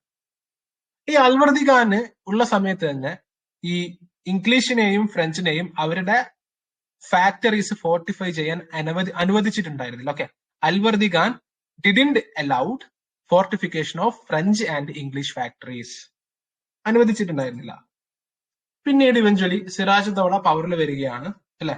Siraj Daula become the Nawab of Bengal in power, but it was challenged by Shaukat ജംഗും ഗാസത്തി ബീഗം നമ്മുടെ അൽവർദി ഖാന്റെ മകളാണ് കേട്ടോ. അൽവർദി ഖാന്റെ മകളാണ്. ഓക്കെ, അപ്പൊ ഈ രണ്ട് പേര് സിറാജ് ദൗളക്ക് പവർ കിട്ടിയത് ചലഞ്ച് ചെയ്തിട്ടുണ്ടായിരുന്നു. ഓക്കെ, ഗസത്തി ബീഗം അൽവർദി ഖാന്റെ ഡോക്ടറാണ്. അതേപോലെ തന്നെ ഷൗക്കത്ത് ജംഗ്. ഇവർ രണ്ടുപേരും സിറാജ് ദൗള അല്ലെ അൽവർദി ഖാന്റെ ഗ്രാൻഡ് സൺ ആണ് സിറാജ് ദൗള അല്ലെ. അപ്പൊ സ്വന്തം മകള് അത് ചലഞ്ച് ചെയ്തിട്ടുണ്ടായിരുന്നു അല്ലെ. അങ്ങനെ ഒരു കാര്യം അവിടെ ഉണ്ട് ഓൾറെഡി. അങ്ങനെ രണ്ട് കോമ്പറ്റീഷൻ സിറാജ് ദൗള ഫേസ് ചെയ്തിട്ടുണ്ട്. So what are the reasons for the conflict അല്ലെ. ഈ ബംഗാളിലെ അല്ലെങ്കിൽ ഈ സിറാജ് ദൗളയും ഈ ബ്രിട്ടീഷും തമ്മിലുള്ള കോൺഫ്ലിക്റ്റുകൾ എന്തൊക്കെയാണ്? ഫസ്റ്റ് ഫെർമാൻ ഓഫ് 1717 അല്ലെ. ഫാറൂഖ് ഷിയാർ കൊടുക്കുന്ന ഫെർമാൻ നമ്മൾ പഠിച്ചല്ലോ. ബ്രിട്ടീഷ് കമ്പനിക്ക് ഭയങ്കരമായിട്ടുള്ള റേറ്റും കാര്യങ്ങളൊക്കെ കൊടുക്കുന്ന ഫെർമാൻ. അതൊരു ഫാക്ടറായി. ഈ പറഞ്ഞ പോലെ ബ്ലാക്ക് ഹോൾ ട്രാജഡി ഒക്കെ പിന്നീട് വരുന്ന സംഭവമാണ് അല്ലെ. What are the reasons behind the conflict between Bengal Nawab and the British എന്ന് ചോദിച്ചു കഴിഞ്ഞാൽ എഴുതിക്കോ ഫെർമാൻ ഓഫ് 1717 അല്ലെ. നിങ്ങളുടെ പോയിന്റുകൾ മറ്റുള്ളവരെക്കാൾ അടിപൊളിയാവും. Shelter to Krishnadas. കൃഷ്ണദാസ് ഒരു രാജ്യദ്രോഹിയായിരുന്നു. നവാബിന്റെ ഒരുപാട് പൈസയും കാര്യങ്ങളും ഗോൾഡൊക്കെ എടുത്ത് മുങ്ങിയതാണ്. പക്ഷെ ഈ കൃഷ്ണദാസിന് ഇംഗ്ലീഷുകാർ ഷെൽട്ടർ കൊടുത്തു. അതും ഒരു പ്രശ്നമായി. സപ്പോർട്ട് ടു ദി ഗാസത്തി ബീഗം അല്ലെ. ഗാസത്തി ബീഗത്തിന് ബ്രിട്ടീഷുകാർ സപ്പോർട്ട് കൊടുക്കുന്നതാ. ഈ സിറാജ് ദൗള പറയുന്നതൊക്കെ തെറ്റാണ്, ഗാസത്തി ബീഗം പറയുന്നതാണ് ശരി എന്നൊക്കെ പറഞ്ഞിട്ട് സിറാജ് ദൗളയെ ഒരു പ്രൊവോക്ക് ചെയ്യുന്ന രീതിയിലായിരുന്നു ബ്രിട്ടീഷുകാരുടെ പെരുമാറ്റങ്ങൾ. അവസാനം political asylum to political fugitive Krishnadas. Yes. പിന്നീട് fortification of the fort William അല്ലെ. ഇതാണ് ഇമ്മീഡിയറ്റ് കോസ് അല്ലെ. ഇതിന്റെ ഒരുപാട് പ്രശ്നങ്ങൾ കൊണ്ടാണ് ഈ ഒരു യുദ്ധം ഉണ്ടായിട്ടുള്ളത് അല്ല. അല്ലാതെ ഒറ്റയടിക്ക് ഫോർട്ടിഫിക്കേഷൻ വന്നു അതല്ല. ഇതിന്റെ പിന്നിൽ ഒരുപാട് കാര്യങ്ങൾ ഇങ്ങനെ മാല പോലെ നടക്കുന്നുണ്ട്. അവസാനം ഒരു ഇമ്മീഡിയറ്റ് കോസ് ആവുന്നത് fortification of the fort William ആണ്, without the permission of the Nawab.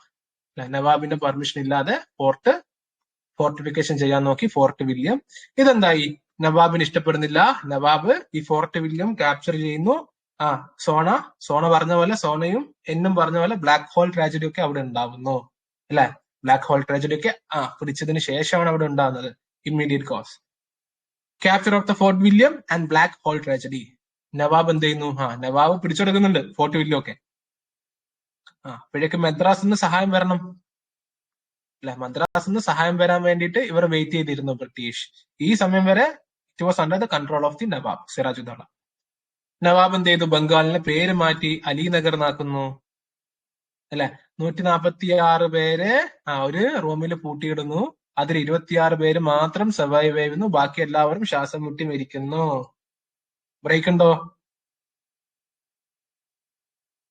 ആർക്കെങ്കിലും ബ്രേക്ക് ഉണ്ടോ?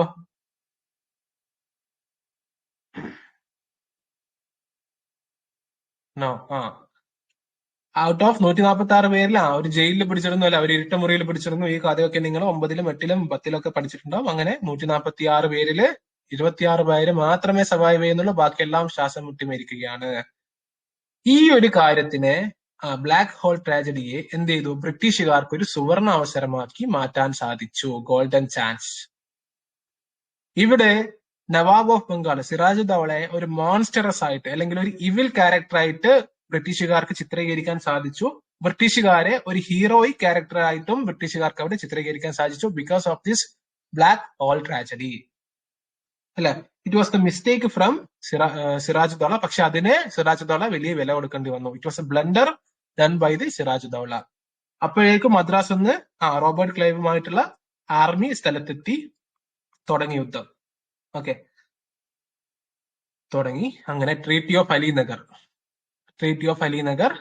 Okay, humiliation treaty.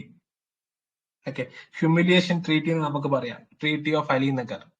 നവാബിനെ കൊണ്ട് ഹ്യൂമിലിയേഷൻ ട്രീറ്റി ഒപ്പിടിക്കുകയാണ് അല്ലെ. എന്താണ്, എല്ലാ പ്രിവിലേജസും കമ്പനിക്ക് ഉണ്ടായിട്ടുള്ള ട്രേഡിലുള്ള എല്ലാ പ്രിവിലേജസും കൊടുക്കുക. കമ്പനിക്ക് ഫോർട്ടിഫൈ ചെയ്യാൻ വേണ്ടിട്ട് അല്ലെ, വില്യം ഫോർട്ടിഫൈ ചെയ്യാൻ വേണ്ടിയിട്ട്, വില്യം ഫോർട്ടിഫൈ ചെയ്യാൻ വേണ്ടിയിട്ടുള്ള പെർമിഷൻ ഗ്രാന്റ് ചെയ്യുക. Pay compensation amount to the losses അല്ലെ, വലിയ എമൗണ്ടുകളായിരുന്നു. അങ്ങനെ ഇങ്ങനെയുള്ള ട്രീറ്റി ഓഫ് അലിനഗർ അല്ലെ. Treaty of Alinagar is known as humiliation treaty. Right.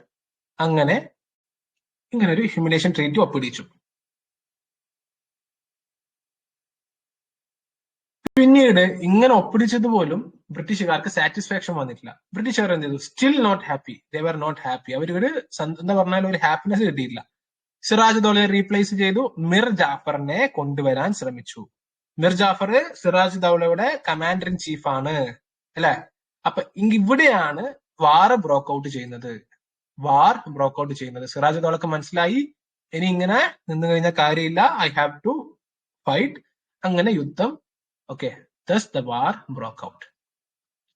ഇതാണ് ബാറ്റിൽ ഓഫ് പ്ലാസി. ആ സീക്വൻസ് കഥയൊക്കെ കറക്റ്റ് ആയിട്ട് മനസ്സിലാവുന്നുണ്ടല്ലോ അല്ലെ. പിന്നീട് ഈ ബാറ്റിൽ അല്ലെ, ബാറ്റിൽ ഓഫ് പ്ലാസി ഇന്ത്യയിൽ വെച്ചിട്ട് അല്ലെങ്കിൽ ലോകത്ത് വെച്ച് നടന്നിട്ടുള്ള ഏറ്റവും ചതിയിലൂടെ ജയിച്ചൊരു ബാറ്റിലാണ്. അതും നിങ്ങൾക്കറിയാമല്ല, മോസ്റ്റ് ചതിയുടെ അങ്ങേയറ്റം കണ്ടൊരു ബാറ്റിലാണ് ബാറ്റിൽ ഓഫ് പ്ലാസി. ക്ലൈവ് എന്ത് ചെയ്തു, Mir Jafar commander in chief of Sirajuddaula, Manik Chand officer in charge of the Calcutta, Jagat Seth rich banker. Seth എന്ന് പറഞ്ഞാൽ റിച്ച് ബാങ്കുകൾ. ഓക്കെ, ഇവര് 3 പേരും കൂടിയിട്ട് റോബർട്ട് ക്ലൈവ് എന്ത് ചെയ്തു, ഒരു ചതി ഉണ്ടാക്കി. ആ ചതിയിലൂടെ ബാറ്റിൽ എന്ത് ചെയ്തു, യുദ്ധം വരുന്ന സമയത്ത്, ബാറ്റിൽ ഓഫ് പ്ലാസി നടക്കുന്ന സമയത്ത് നമ്പർ ഓഫ് സോൾജേഴ്സ് ശരിക്കും ബാറ്റിൽ ചെയ്തിട്ടില്ല. ഓക്കെ, വളരെ കുറച്ച് പേര് മാത്രമേ ബാറ്റിൽ ചെയ്തിട്ടുള്ളൂ. മിർ ജാഫർ ചതിച്ചു. മലയാളത്തിൽ പറഞ്ഞാൽ മിർ ജാഫറിന്റെ ചതി. അങ്ങനെ ബാറ്റിൽ of Plassey 1757 only a small group of Nawab soldiers fought bravely. Nawab lost in the battle.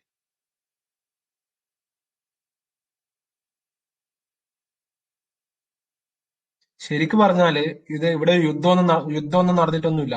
ബ്രിട്ടീഷിന്റെ സൈഡിലൊക്കെ വളരെ ചെറിയ കാഷ്വാലിറ്റീസ് ഉണ്ടായിട്ടുള്ളൂ.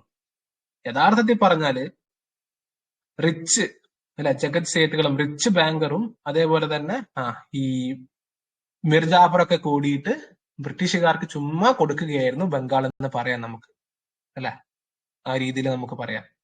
അങ്ങനെ നവാബ് തോൽക്കുകയും പിന്നീട് Mir Jafar become the nawab of Bengal, അല്ലെ? As promised, commander in chief, അല്ലെ? നവാബ് ആക്കാന്ന് പറഞ്ഞുകൊണ്ടായിരിക്കും അല്ലെ പുള്ളി ചതിച്ചിട്ടുണ്ടാവുക. കമാൻഡർ ഇൻ ചീഫ് ആയിട്ടുള്ള മിർ ജാഫർ അവിടെ നവാബ് ആവുന്നു. റോബർട്ട് ക്ലൈവ് അവിടെ ഗവർണർ ഓഫ് ബംഗാൾ ആവുന്നു, അല്ലെ? Robert Clive governor of Bengal.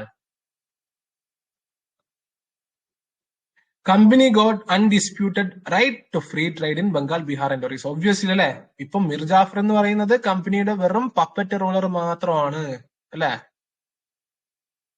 Company പറയുന്ന എല്ലാ കാര്യങ്ങളും മിർ ജാഫറിന് ഇപ്പൊ ചെയ്തേ പറ്റുള്ളൂ. കമ്പനിയുടെ സപ്പോർട്ടോട് കൂടിയാണ് Mir Jafar commander in chief nawab ആയത്. Company got undisputed trade right, all French settlement in Bengal were surrender to British. Obviously അല്ലെ, ഇതൊക്കെ നടക്കും. ഇതൊക്കെ നമുക്ക് കോമൺ സെൻസ് കൊണ്ട് ചിന്തിക്കാനേ ഉള്ളൂ. മിർ ജാഫർ പെയ്ഡ് 50 lakh, 50 ലക്ഷം as gift to bribe to the company officials, അല്ലെ? 50 ലക്ഷം കൊടുത്തു. British emerged as a supreme key makers. Vast resources of the Bengal were placed under the British dominance. Mir Jafar 50 ലക്ഷം മാത്രമല്ല, ഇടക്കിടക്ക് ഗിഫ്റ്റ് ആയിട്ടും ഇതായിട്ടും പണമായിട്ടും ഒക്കെ ഇങ്ങനെ റോബർട്ട് ക്ലൈവിനും കമ്പനി ഒഫീഷ്യൽസിനും ഒക്കെ ഇങ്ങനെ കൊടുത്തോണ്ടിരുന്നു കുറെ കാലം വരെ. ബംഗാളിന്റെ മുഴുവനായിട്ടുള്ള ട്രെയിൻ, ബംഗാളിന്റെ മുഴുവൻ സ്വത്തുകളും നഷ്ടപ്പെട്ടുകൊണ്ടേയിരിക്കുകയായിരുന്നു ഈ ഒരു സമയത്ത്. പിന്നീട് ട്വിസ്റ്റ് ഉണ്ടാവുന്നു. Twist, Mir Jafar he was not accepted by the majority section of the people around him, അല്ലെ? എങ്ങനെ ആക്സെപ്റ്റ് ചെയ്യാൻ പറ്റും? സ്വന്തം നവാബിനെ ചതിച്ചുകൊണ്ട് നവാബായിട്ടുള്ള മിർ ജാഫറിനെ എങ്ങനെ പീപ്പിള്, അല്ലെ, വിശ്വസിക്കും? അവിടെ ഒരു വിശ്വാസത്തിന്റെ പ്രശ്നം അതെങ്ങനെ ഉണ്ടാവുമെന്ന് നമുക്ക് ഊഹിക്കാനേ ഉള്ളൂ. He also started suspecting the loyalty of some soldiers. Okay, സംശയം വരാൻ തുടങ്ങി. പിന്നീട് Mir Jafar couldn't fulfill the demand of the British and who played Clive's jackals role soon began to repent the deed here, അല്ലെ? Mir Jafar commander in chief ചതിച്ചുകൊണ്ട് നവാബിനെ, സിറാജുദ്ദൗളയെ കൊന്നതില് ഈ പറഞ്ഞ പോലെ മിർ ജാഫർ ഇപ്പോ ഹിസ്റ്ററി സംഭവിക്കില്ല, കർമ്മ വിൽ ഹാപ്പൻസ്, അല്ലെ? ആ ചതി മിർ ജാഫറിനും സംഭവിക്കും എന്തായാലും. അങ്ങനെ മിർ ജാഫർ ഈ കാര്യം മനസ്സിലാക്കിയിട്ട് എന്ത് ചെയ്തു? ഡച്ചിന്റെ അടുത്ത് പോയിട്ട് ഒരു അലയൻസ് ഒക്കെ ഉണ്ടാക്കാൻ ശ്രമിക്കുന്നുണ്ട്. പക്ഷെ ഈ ഒരു ത്രെഡ് മനസ്സിലാക്കിയിട്ട് അപ്പോഴേക്കും ബാറ്റിൽ ഓഫ് ബദേറ, നമ്മൾ ഇന്നലെ പറഞ്ഞ പോലെ battle of Bedara or battle of Hooghly, ഡച്ചിനെ ബ്രിട്ടീഷുകാർ ചവിട്ടി പുറത്താക്കുന്നു, അല്ലെ? അങ്ങനെ തന്നെ പഠിച്ചാൽ മതി, ബാറ്റിൽ ഓഫ് ബദേറ. അല്ലെ, കണക്ട് ചെയ്യും. നമ്മൾ ഇന്നലെ പഠിച്ചതും ഇന്നിപ്പം പഠിച്ചതൊക്കെ നിങ്ങൾക്ക് ഇങ്ങനെ കണക്ട് ചെയ്ത് പോകാൻ പറ്റുന്നുണ്ടല്ലോ, അല്ലെ? Mir Jafar in the battle of Bedara. അപ്പോ പിന്നെ വേറെ ഓപ്ഷൻ ഇല്ല, മിർ ജാഫറിന് വേറെ ഓപ്ഷൻ ഇല്ല, അല്ലെ? ബ്രിട്ടീഷിന്റെ ഹൈ ആയിട്ടുള്ള ഡിമാൻഡുകളൊന്നും മിർ ജാഫറിന് സാധിച്ചു കൊടുക്കാൻ സാധിക്കുന്നില്ല. ഒബ്വിയസ്ലി മിർ ജാഫറിനെ ബ്രിട്ടീഷുകാർ മാറ്റുകയാണ്. ഇതിന്റെ ഇടയിലൊക്കെ ഒരുപാട് കാര്യങ്ങൾ നടക്കുന്നുണ്ട് കേട്ടോ, നമുക്ക് അതൊന്നും ഇമ്പോർട്ടന്റ് അല്ല. Mir Kasim 1760, Mir Jafar was forced to abdicated in favour of his son in law Mir Kasim, അല്ലെ? ബ്രിട്ടീഷുകാരുടെ ഇതുകൊണ്ട് തന്നെ മിർ ജാഫറിനെ മാറ്റി അവിടെ മിർ കാസിമിനെ ഭരണത്തിലേക്ക് കൊണ്ടുവരികയാണ്. മിർ ജാഫറിന്റെ സൺ ഇൻ ലോ ആണ് Mir Kasim. Mir Kasim give the company the zamindari of Burdwan, Midnapore and Chittagong places ആണ് കേട്ടോ ഇൻ ബംഗാൾ. ജമീന്ദാരി റേറ്റ് എന്താന്നൊക്കെ നമുക്ക് പഠിക്കാം കേട്ടോ. ജമീന്ദാരി, റേറ്റ്വാരി, മഹൽവാരി ഒക്കെ പഠിക്കാം. ബേസിക്കലി ഇത് റവന്യൂ കളക്ഷൻ ആണെന്നുള്ള കാര്യം നിങ്ങൾക്ക് അറിയാലോ, അല്ലെ? Revenue collection. പക്ഷെ മിർ കാസിമിനെ സംബന്ധിച്ചിടത്തോളം മിർ കാസിം ഒരു എഫിഷ്യന്റ് ആയിട്ടുള്ള റൂളർ ആയിരുന്നു. മിർ കാസിമിന് സ്വയം കൺട്രോൾ, അല്ലെ, ബ്രിട്ടീഷുകാരുടെ കൺട്രോളിലൊന്നും ഇങ്ങനെ ഭരിക്കാനുള്ള താല്പര്യം ഉണ്ടായിരുന്നില്ല. He want to free himself. Okay, efficient ruler ആയതുകൊണ്ട് തന്നെ he want to free himself from the foreign control. അതുകൊണ്ട് തന്നെ മിർ കാസിം എന്ത് ചെയ്യുന്നു? Shifted his capital from Murshidabad to Monghyr, ബീഹാറിലേക്ക് ഷിഫ്റ്റ് ചെയ്യുന്നു. ബ്യൂറോക്രസി ഒക്കെ മുഴുവനായി ഓവർഹോൾ ചെയ്യുന്നു. Tried to modernise his army on European lines, manufacturing guns etcetera etcetera. ഇതൊക്കെ മിർ കാസിം ചെയ്യുന്നു. Because he was efficient ruler and he want to free himself from the foreign control, അല്ലെ? നിങ്ങളൊന്ന് ആലോചിച്ച് നോക്കൂ. അപ്പൊ ഇങ്ങനെ ചെയ്യുന്ന കാര്യങ്ങളൊക്കെ ഡെഫിനറ്റ്ലി ഇതൊക്കെ ബ്രിട്ടീഷുകാർ അറിഞ്ഞാല് പ്രശ്നമാകും, അല്ലെ? ഇവിടെ ഒരു പ്രശ്നത്തിനുള്ള എല്ലാ രീതിയിലുള്ള സാധ്യതയുണ്ട്. ഒബ്വിയസ്ലി ബ്രിട്ടീഷുകാർ അറിഞ്ഞു, and this lead to the conflict between Mir Kasim and company, അല്ലെ? ഡെഫിനറ്റ്ലി ഉണ്ടാവും. കമ്പനി മീർ കാസിമിനെ അവിടെ അപ്പോയിന്റ് ചെയ്തിട്ടുള്ളത് ഒരു പപ്പറ്റ് റൂളർ ആയിട്ടാണ്, ബ്രിട്ടീഷുകാരുടെ ആവശ്യങ്ങൾ നിറവേറ്റാൻ വേണ്ടിയിട്ടാണ്. അല്ലാതെ മീർ കാസിമിന് തോന്നുന്നത് ചെയ്യാനല്ല അല്ലെ. അങ്ങനെ ചെയ്ത് കഴിഞ്ഞാൽ ഡെഫിനറ്റ്ലി ബ്രിട്ടീഷുകാർ അടുത്ത ആളെ പിടിച്ചാക്കും. അങ്ങനെ മീർ കാസിമുമായിട്ട് കോൺഫ്ലിക്ട് ഉണ്ടായി. കമ്പനി യൂസ്ഡ് അല്ലെ. പിന്നീട് ഒരുപാട് റീസൺസ് ഉണ്ട് കേട്ടോ. ബാറ്റിൽ ഓഫ് ബക്സറിലേക്ക് വരികയാണ് നമ്മൾ.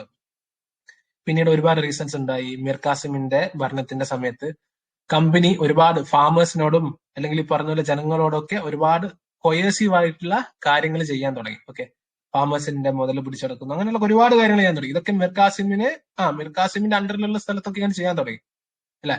കൊയേഴ്സീവ് method to get things in cheaper rate. Mir Kasim abolished ആണ്. ഇതൊക്കെ കണ്ടുകൊണ്ട് Mir Kasim abolished all inland duties അല്ലെ. ഇതാണ് ബാറ്റിൽ ഓഫ് ബക്സറിന്റെ ഒരു ഇമ്മീഡിയറ്റ് കോസ് ആയിട്ട് പറയുന്നത് കേട്ടോ. Battle of Buxar 1764. മീർ കാസിം എന്ത് ചെയ്യുന്നു?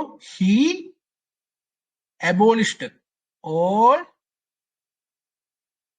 Inland duties. അപ്പൊ എന്തായി? ഇവിടെ ഇന്ത്യൻ മെർച്ചന്റ്സും ബ്രിട്ടീഷ് മെർച്ചന്റ്സും ഈക്വലൈസ്ഡ് ആയി. രണ്ടുപേരും ഒരേപോലെ ഈക്വലൈസ്ഡ് ആയി. ഇതെന്താണ്? ഡെഫിനറ്റ്ലി ബ്രിട്ടീഷുകാർക്ക് സഹിക്കില്ല അല്ലെ. ഡെഫിനറ്റ്ലി ഇവിടെ ഒരു വാർ ഉണ്ടാവും. അങ്ങനെ ബ്രിട്ടീഷുകാർ ഈ മീർ കാസിമിനെതിരെ പരിപാടികൾ ചെയ്യാൻ തുടങ്ങി. ആ സമയത്ത് തന്നെ Mir Kasim fled to Oudh and formed an alliance with the Shuja Uddaula. Shuja Uddaula ആയിരുന്നു ആ സമയത്തെ നവാബ് ഓഫ് ഔത്ത്. അതേപോലെ തന്നെ ഷാ ആലം രണ്ടാമൻ അല്ലെ. ഷാ ആലം രണ്ടാമന്റെ കാലഘട്ടത്തിലാണ് ബാറ്റിൽ of Buxar, battle of Plassey ഒക്കെ നടക്കുന്നതെന്ന് ഞാൻ ഓൾറെഡി നിങ്ങളുടെ ഫസ്റ്റ് ക്ലാസ്സിൽ പറഞ്ഞിട്ടുണ്ടായിരുന്നു അല്ലെ. മുഗൾ എംപറർ. അപ്പൊ ഷുജാ ഉദ്ദൗളയും ഷാ ആലം രണ്ടാമനും മീർ കാസിമും ഇവര് 3 പേരും കൂടി ഒരു അലയൻസ് ഫോം ചെയ്തിട്ട് ബ്രിട്ടീഷിനെതിരെ യുദ്ധം ചെയ്യാൻ പ്ലാൻ ഇടുന്നു. ഇതിനാണ് നമ്മൾ ബാറ്റിൽ ഓഫ് ബക്സാർ എന്ന് പറയുന്നത്. ബാറ്റിൽ ഓഫ് ബക്സാർ ക്ലിയർ അല്ലേ? This is the basic idea. ഇനി ബാറ്റിൽ ഓഫ് ബക്സാർ കൂടി കഴിഞ്ഞിട്ട് നമുക്ക് ഈ ടോപ്പിക് നിർത്താം കേട്ടോ. കുറച്ചേ ഉള്ളൂ, കഴിഞ്ഞു. എനിക്കറിയാം നിങ്ങൾക്ക് ഇപ്പൊ ബോറടിക്കുന്നുണ്ടാവും അല്ലെ.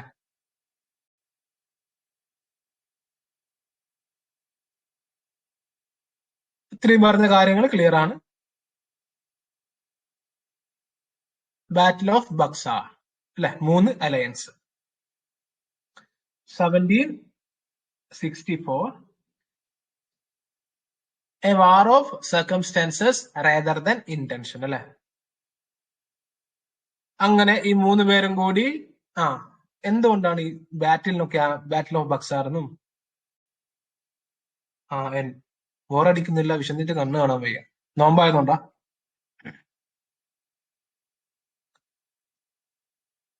നിങ്ങളൊന്ന് ആലോചിച്ച് നോക്കൂ, ഈ സ്ലൈഡ് ഉണ്ടാക്കാൻ എത്ര സമയം വേണമെന്ന് അറിയാവോ? ഇത് ഞാൻ പ്രിപ്പയർ ചെയ്യുന്ന സ്ലൈഡാണ്. I have to read spectrum, I have to read different resources. എത്ര ടൈം കൊണ്ട് ഉണ്ടാക്കുന്നതെന്നറിയോ? ഓക്കെ, എന്നിട്ട് ഞാൻ ക്ലാസ് കൊടുക്കുന്നുണ്ട്. നിങ്ങൾ ചുമ്മാ കേട്ടാ മതിയില്ലേ? ഞാനാണ് ഇവിടെ കൂടുതൽ എഫേർട്ട് ഇടുന്നത് അല്ലെ.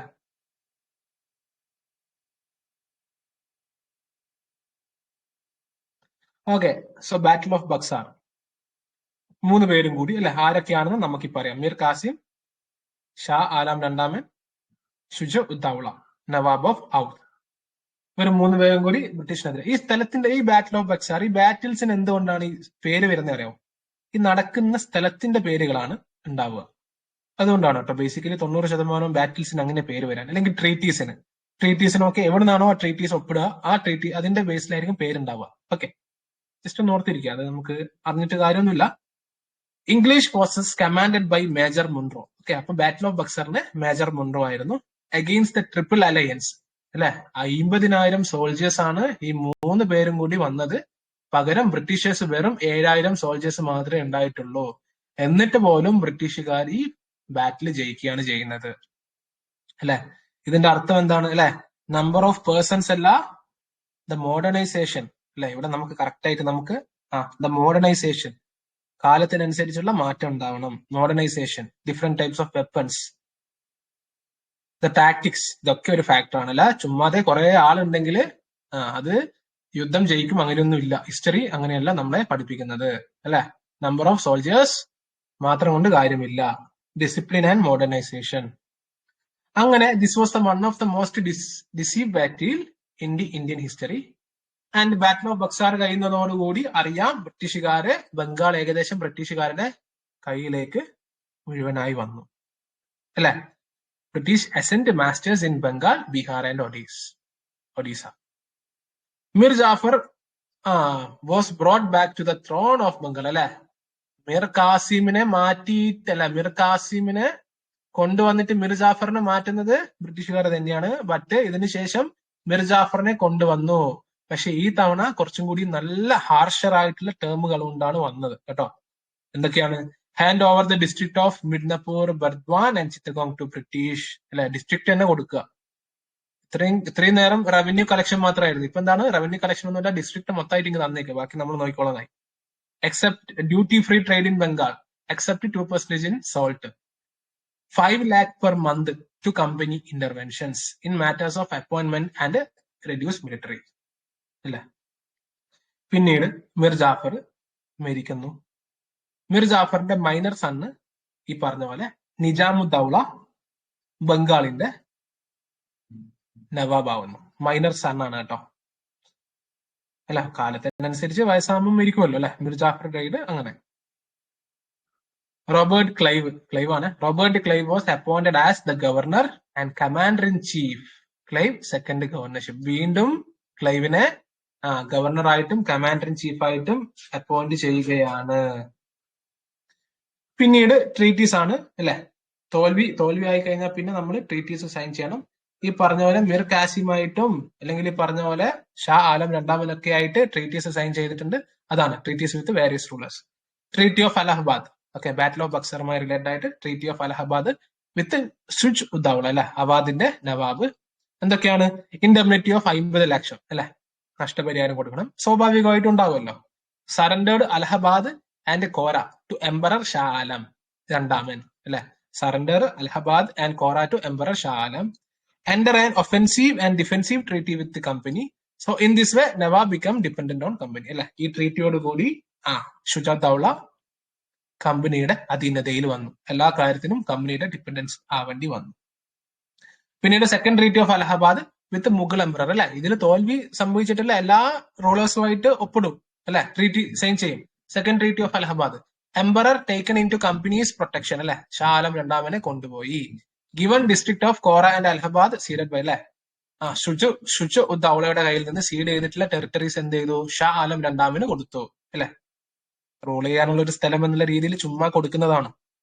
In return emperor issued a farman and granting diwani rights of Bengal, Bihar and Odisha അല്ലെ. ഇതിന് പകരമായി ദിവാനി റൈറ്റ്സ് അല്ലെ, diwani rights of Bengal, Bihar and ഒറീസയ്ക്ക് കമ്പനിക്ക് ഷാ ആലം രണ്ടാമൻ പ്രൊവൈഡ് ചെയ്യുകയാണ്. പിന്നീട് treaty with Bengal ruler Nizamuddaula അല്ലെ. നമ്മൾ നേരത്തെ പഠിച്ചു Nizamuddaula minor son of the Mir Jafar അല്ലെ. Made to surrender defence and foreign affairs to the British, both nizamati functions. Okay, നിസാമത്തി functions. Made to surrender civil administration into hands of Naib Subedar nominated by the company.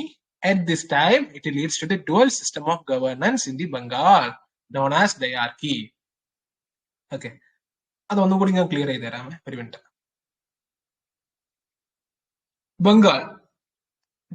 Bengal state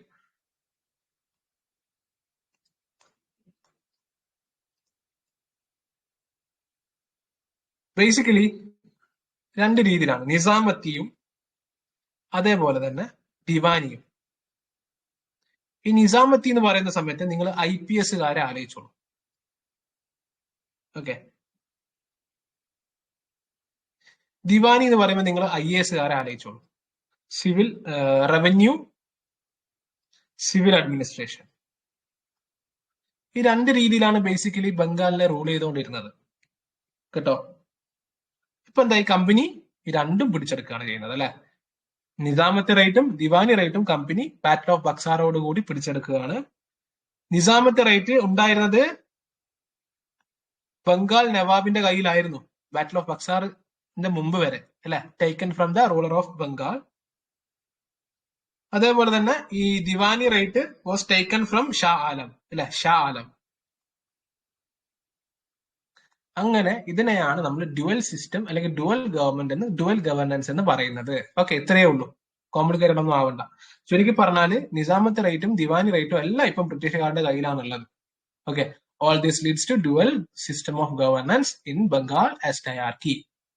so ഇതാണ് നമ്മുടെ ഇന്നത്തെ topic, lecture 2. Okay, നമ്മൾ വലിയൊരു ടോപ്പിക്കാണ് cover ചെയ്തത്. Okay, സാധാരണ coaching institute ഒക്കെ ദിവസങ്ങളോളം എടുത്തെടുത്ത് കവർ ചെയ്യുന്ന ടോപ്പിക്കുകൾ നമ്മൾ ഒറ്റ ക്ലാസ്സിൽ കവർ ചെയ്തു. ഇമ്പോർട്ടന്റ് ആയിട്ടുള്ള കാര്യങ്ങൾ മാത്രം, എന്നിരുന്നാലും വളരെ നല്ല രീതിയിൽ നമ്മൾ കവർ ചെയ്തു. അപ്പൊ നിങ്ങൾക്ക് എന്തെങ്കിലും സംശയമുണ്ടോ? ഇന്നത്തെ ക്ലാസ്സിന് സംശയമുണ്ടോ?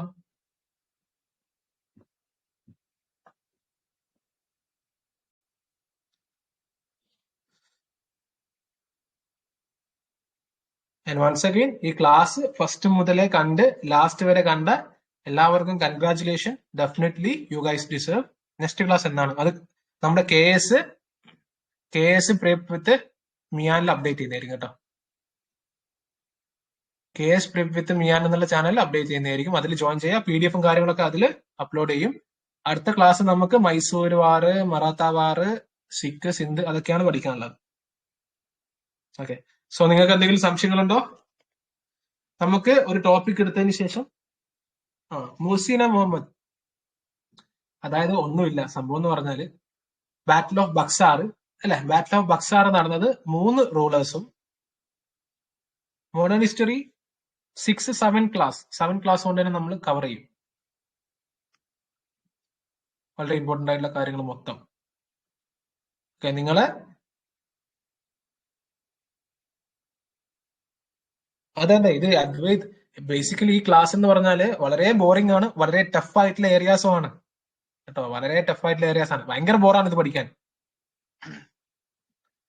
ഓക്കെ, മൂസിന നമ്മൾ ഓൾറെഡി പഠിച്ചു. ദിസ് ബാറ്റിൽ ഓഫ് ബക്സാർ ഉണ്ടാവുന്നത് മിർ കാസിമും ഷാ ആലം രണ്ടാമനും ഷുജുദ്ദൗളയും കൂടിയിട്ടാണ് അല്ലെ. ഷുജാ ഉദ്ദൗള എനിത്തിങ്. അപ്പൊ ഇവര് 3 പേരും ബ്രിട്ടനുമായിട്ട് അടിയാവുന്നു, ഫൈറ്റ് ആവുന്നു. ഇവര് 3 പേരും കൂടി തോൽക്കുന്നു അല്ലെ. അപ്പൊ ഈ 3 പേർക്കുമായിട്ട് ഈ 3 പേർക്കുമായിട്ട് എന്താണ് സെപ്പറേറ്റ് ട്രീറ്റി സൈൻ ചെയ്യുന്നു. അതാണ് ഇവിടെ പറയുന്നത്. Treaty of Allahabad first sign ചെയ്തത് ഷുജു ഉദ്ദൗളയുമായിട്ടാണ് അല്ലെ. ഇത്രയും കാര്യങ്ങൾ. പിന്നീട് രണ്ടാമത്തെ ട്രീറ്റി മുഗൾ എംപററുമായിട്ടാണ് സൈൻ ചെയ്യുന്നത് അല്ലെ, എംപററിന്റെ ഇത്രയും കാര്യങ്ങൾ. പിന്നീട് മൂന്നാമത്തത് നിസാമുദ്ദൗളയുമായിട്ടാണ് സൈൻ ചെയ്യുന്നത്. ബിക്കോസ് മിർ ജാഫറിന്റെ മകനാണ് നിസാമുദ്ദൗള അല്ല. മിർ ജാഫർ മരിച്ചുപോയി. മിർ ജാഫർ ജീവനോടെ ഉണ്ടെങ്കിൽ മിർ ജാഫർ ആയിരുന്നു അവിടെ സൈൻ ചെയ്യാം. അതാണ് ഈ PDF കിട്ടി ഒന്നുകൂടി റീഡ് ചെയ്യുമ്പോൾ അത് ക്ലിയർ ആയിക്കോളും കേട്ടോ മോസിന. ബേസിക്കലി ഞാൻ പറഞ്ഞില്ല, ഇത് വളരെ ഡിഫിക്കൽട്ട് ആയിട്ടുള്ള ഏരിയ ആണ്. നമുക്ക് പഠിച്ചെടുക്കാൻ വളരെ ബുദ്ധിമുട്ടായിട്ടുള്ള ഏരിയ ആണ്. ഓക്കെ, പക്ഷെ പഠിക്കേണ്ട രീതിയിൽ നല്ല രീതിയിൽ പഠിച്ചു കഴിഞ്ഞാൽ വളരെ എളുപ്പത്തിൽ നമുക്ക് തീർക്കാൻ പറ്റും. ഓക്കെ, ഒറ്റ പേജിൽ നമ്മൾ കംപ്ലീറ്റഡ് ആയി. നമുക്ക് മോഡേൺ ഹിസ്റ്ററിയുടെ ക്ലാസ്സസ് കഴിഞ്ഞാൽ ഒരു ടെസ്റ്റ് ഒക്കെ വെക്കാം കേട്ടോ, ഒരു മോഡൽ ടെസ്റ്റ് ഒക്കെ വെക്കാം. ബേസിക്കലി നിങ്ങൾ ചെയ്യേണ്ട എന്താന്ന് വെച്ച് കഴിഞ്ഞാൽ പഠിക്കുക, റിവിഷൻ ചെയ്യുക, പ്രോപ്പറായിട്ട് പഠിക്കുക. ഓക്കെ, അടുത്ത ദിവസത്തെ ടാസ്ക് എന്താന്ന് വെച്ച് കഴിഞ്ഞാൽ ജസ്റ്റ് മിനിറ്റ്. ഓക്കെ, അടുത്ത ദിവസത്തെ ടാസ്ക് ക്ലാസ് നിങ്ങൾ കണ്ടു കഴിഞ്ഞിട്ടുണ്ട്. നിങ്ങൾ എന്ത് ചെയ്യുക, സ്പെക്ട്രത്തിൽ അല്ലെങ്കിൽ നിങ്ങൾ റീഡ് ചെയ്യുന്ന ഏത് ബുക്കാണോ, സ്പെക്ട്രം എന്ന് എന്റെ കയ്യിൽ ഇപ്പൊ സ്പെക്ട്ര ഉള്ളത്. ഞാൻ സ്പെക്ട്രത്തിൽ മാത്രം നോക്കിയിട്ട് മാത്രമല്ല ക്ലാസ് എടുക്കുന്നത്. ഓക്കെ, സ്പെക്ട്രത്തിൽ ഇല്ലാത്ത കാര്യങ്ങളൊക്കെ ക്ലാസ്സിലുണ്ടാവും. നിങ്ങൾ എന്ത് ചെയ്യുക, സ്പെക്ട്രത്തിലെ ചാപ്റ്റർ ഒന്ന് എടുക്കട്ടെ.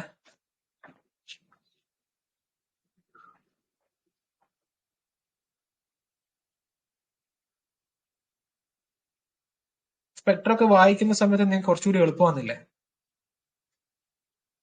പറ്റുമെങ്കിൽ ഒരു ബുക്ക് വാങ്ങിക്കുക കേട്ടോ. നിങ്ങൾ ഈ PDF ഒക്കെ ഫോണിലും ലാപ്പിലൊക്കെ ലാപ്പ് ഉണ്ടെങ്കിൽ കുഴപ്പമില്ല, ഫോണിലൊക്കെ വായിക്കുന്ന സമയത്ത് അതൊരു ബെനിഫിറ്റ് കിട്ടൂല. പറ്റുമെങ്കിൽ ഒരു ബുക്ക് വാങ്ങിക്കുക. ഫ്ലിപ്കാർട്ടിലൊക്കെ 300 റുപ്പീസിനൊക്കെ നിങ്ങൾക്ക് സ്പെക്ട്രം ഒക്കെ അവൈലബിൾ ആണല്ലോ.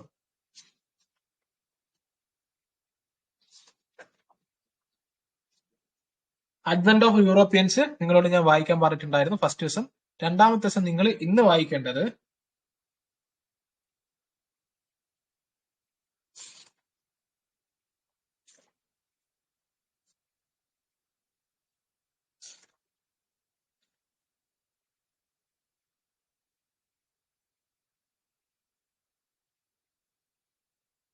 ഇന്ത്യ, ഓക്കെ, ഇന്ത്യ 4ാമത്തെ unit. Okay, India on the eve of British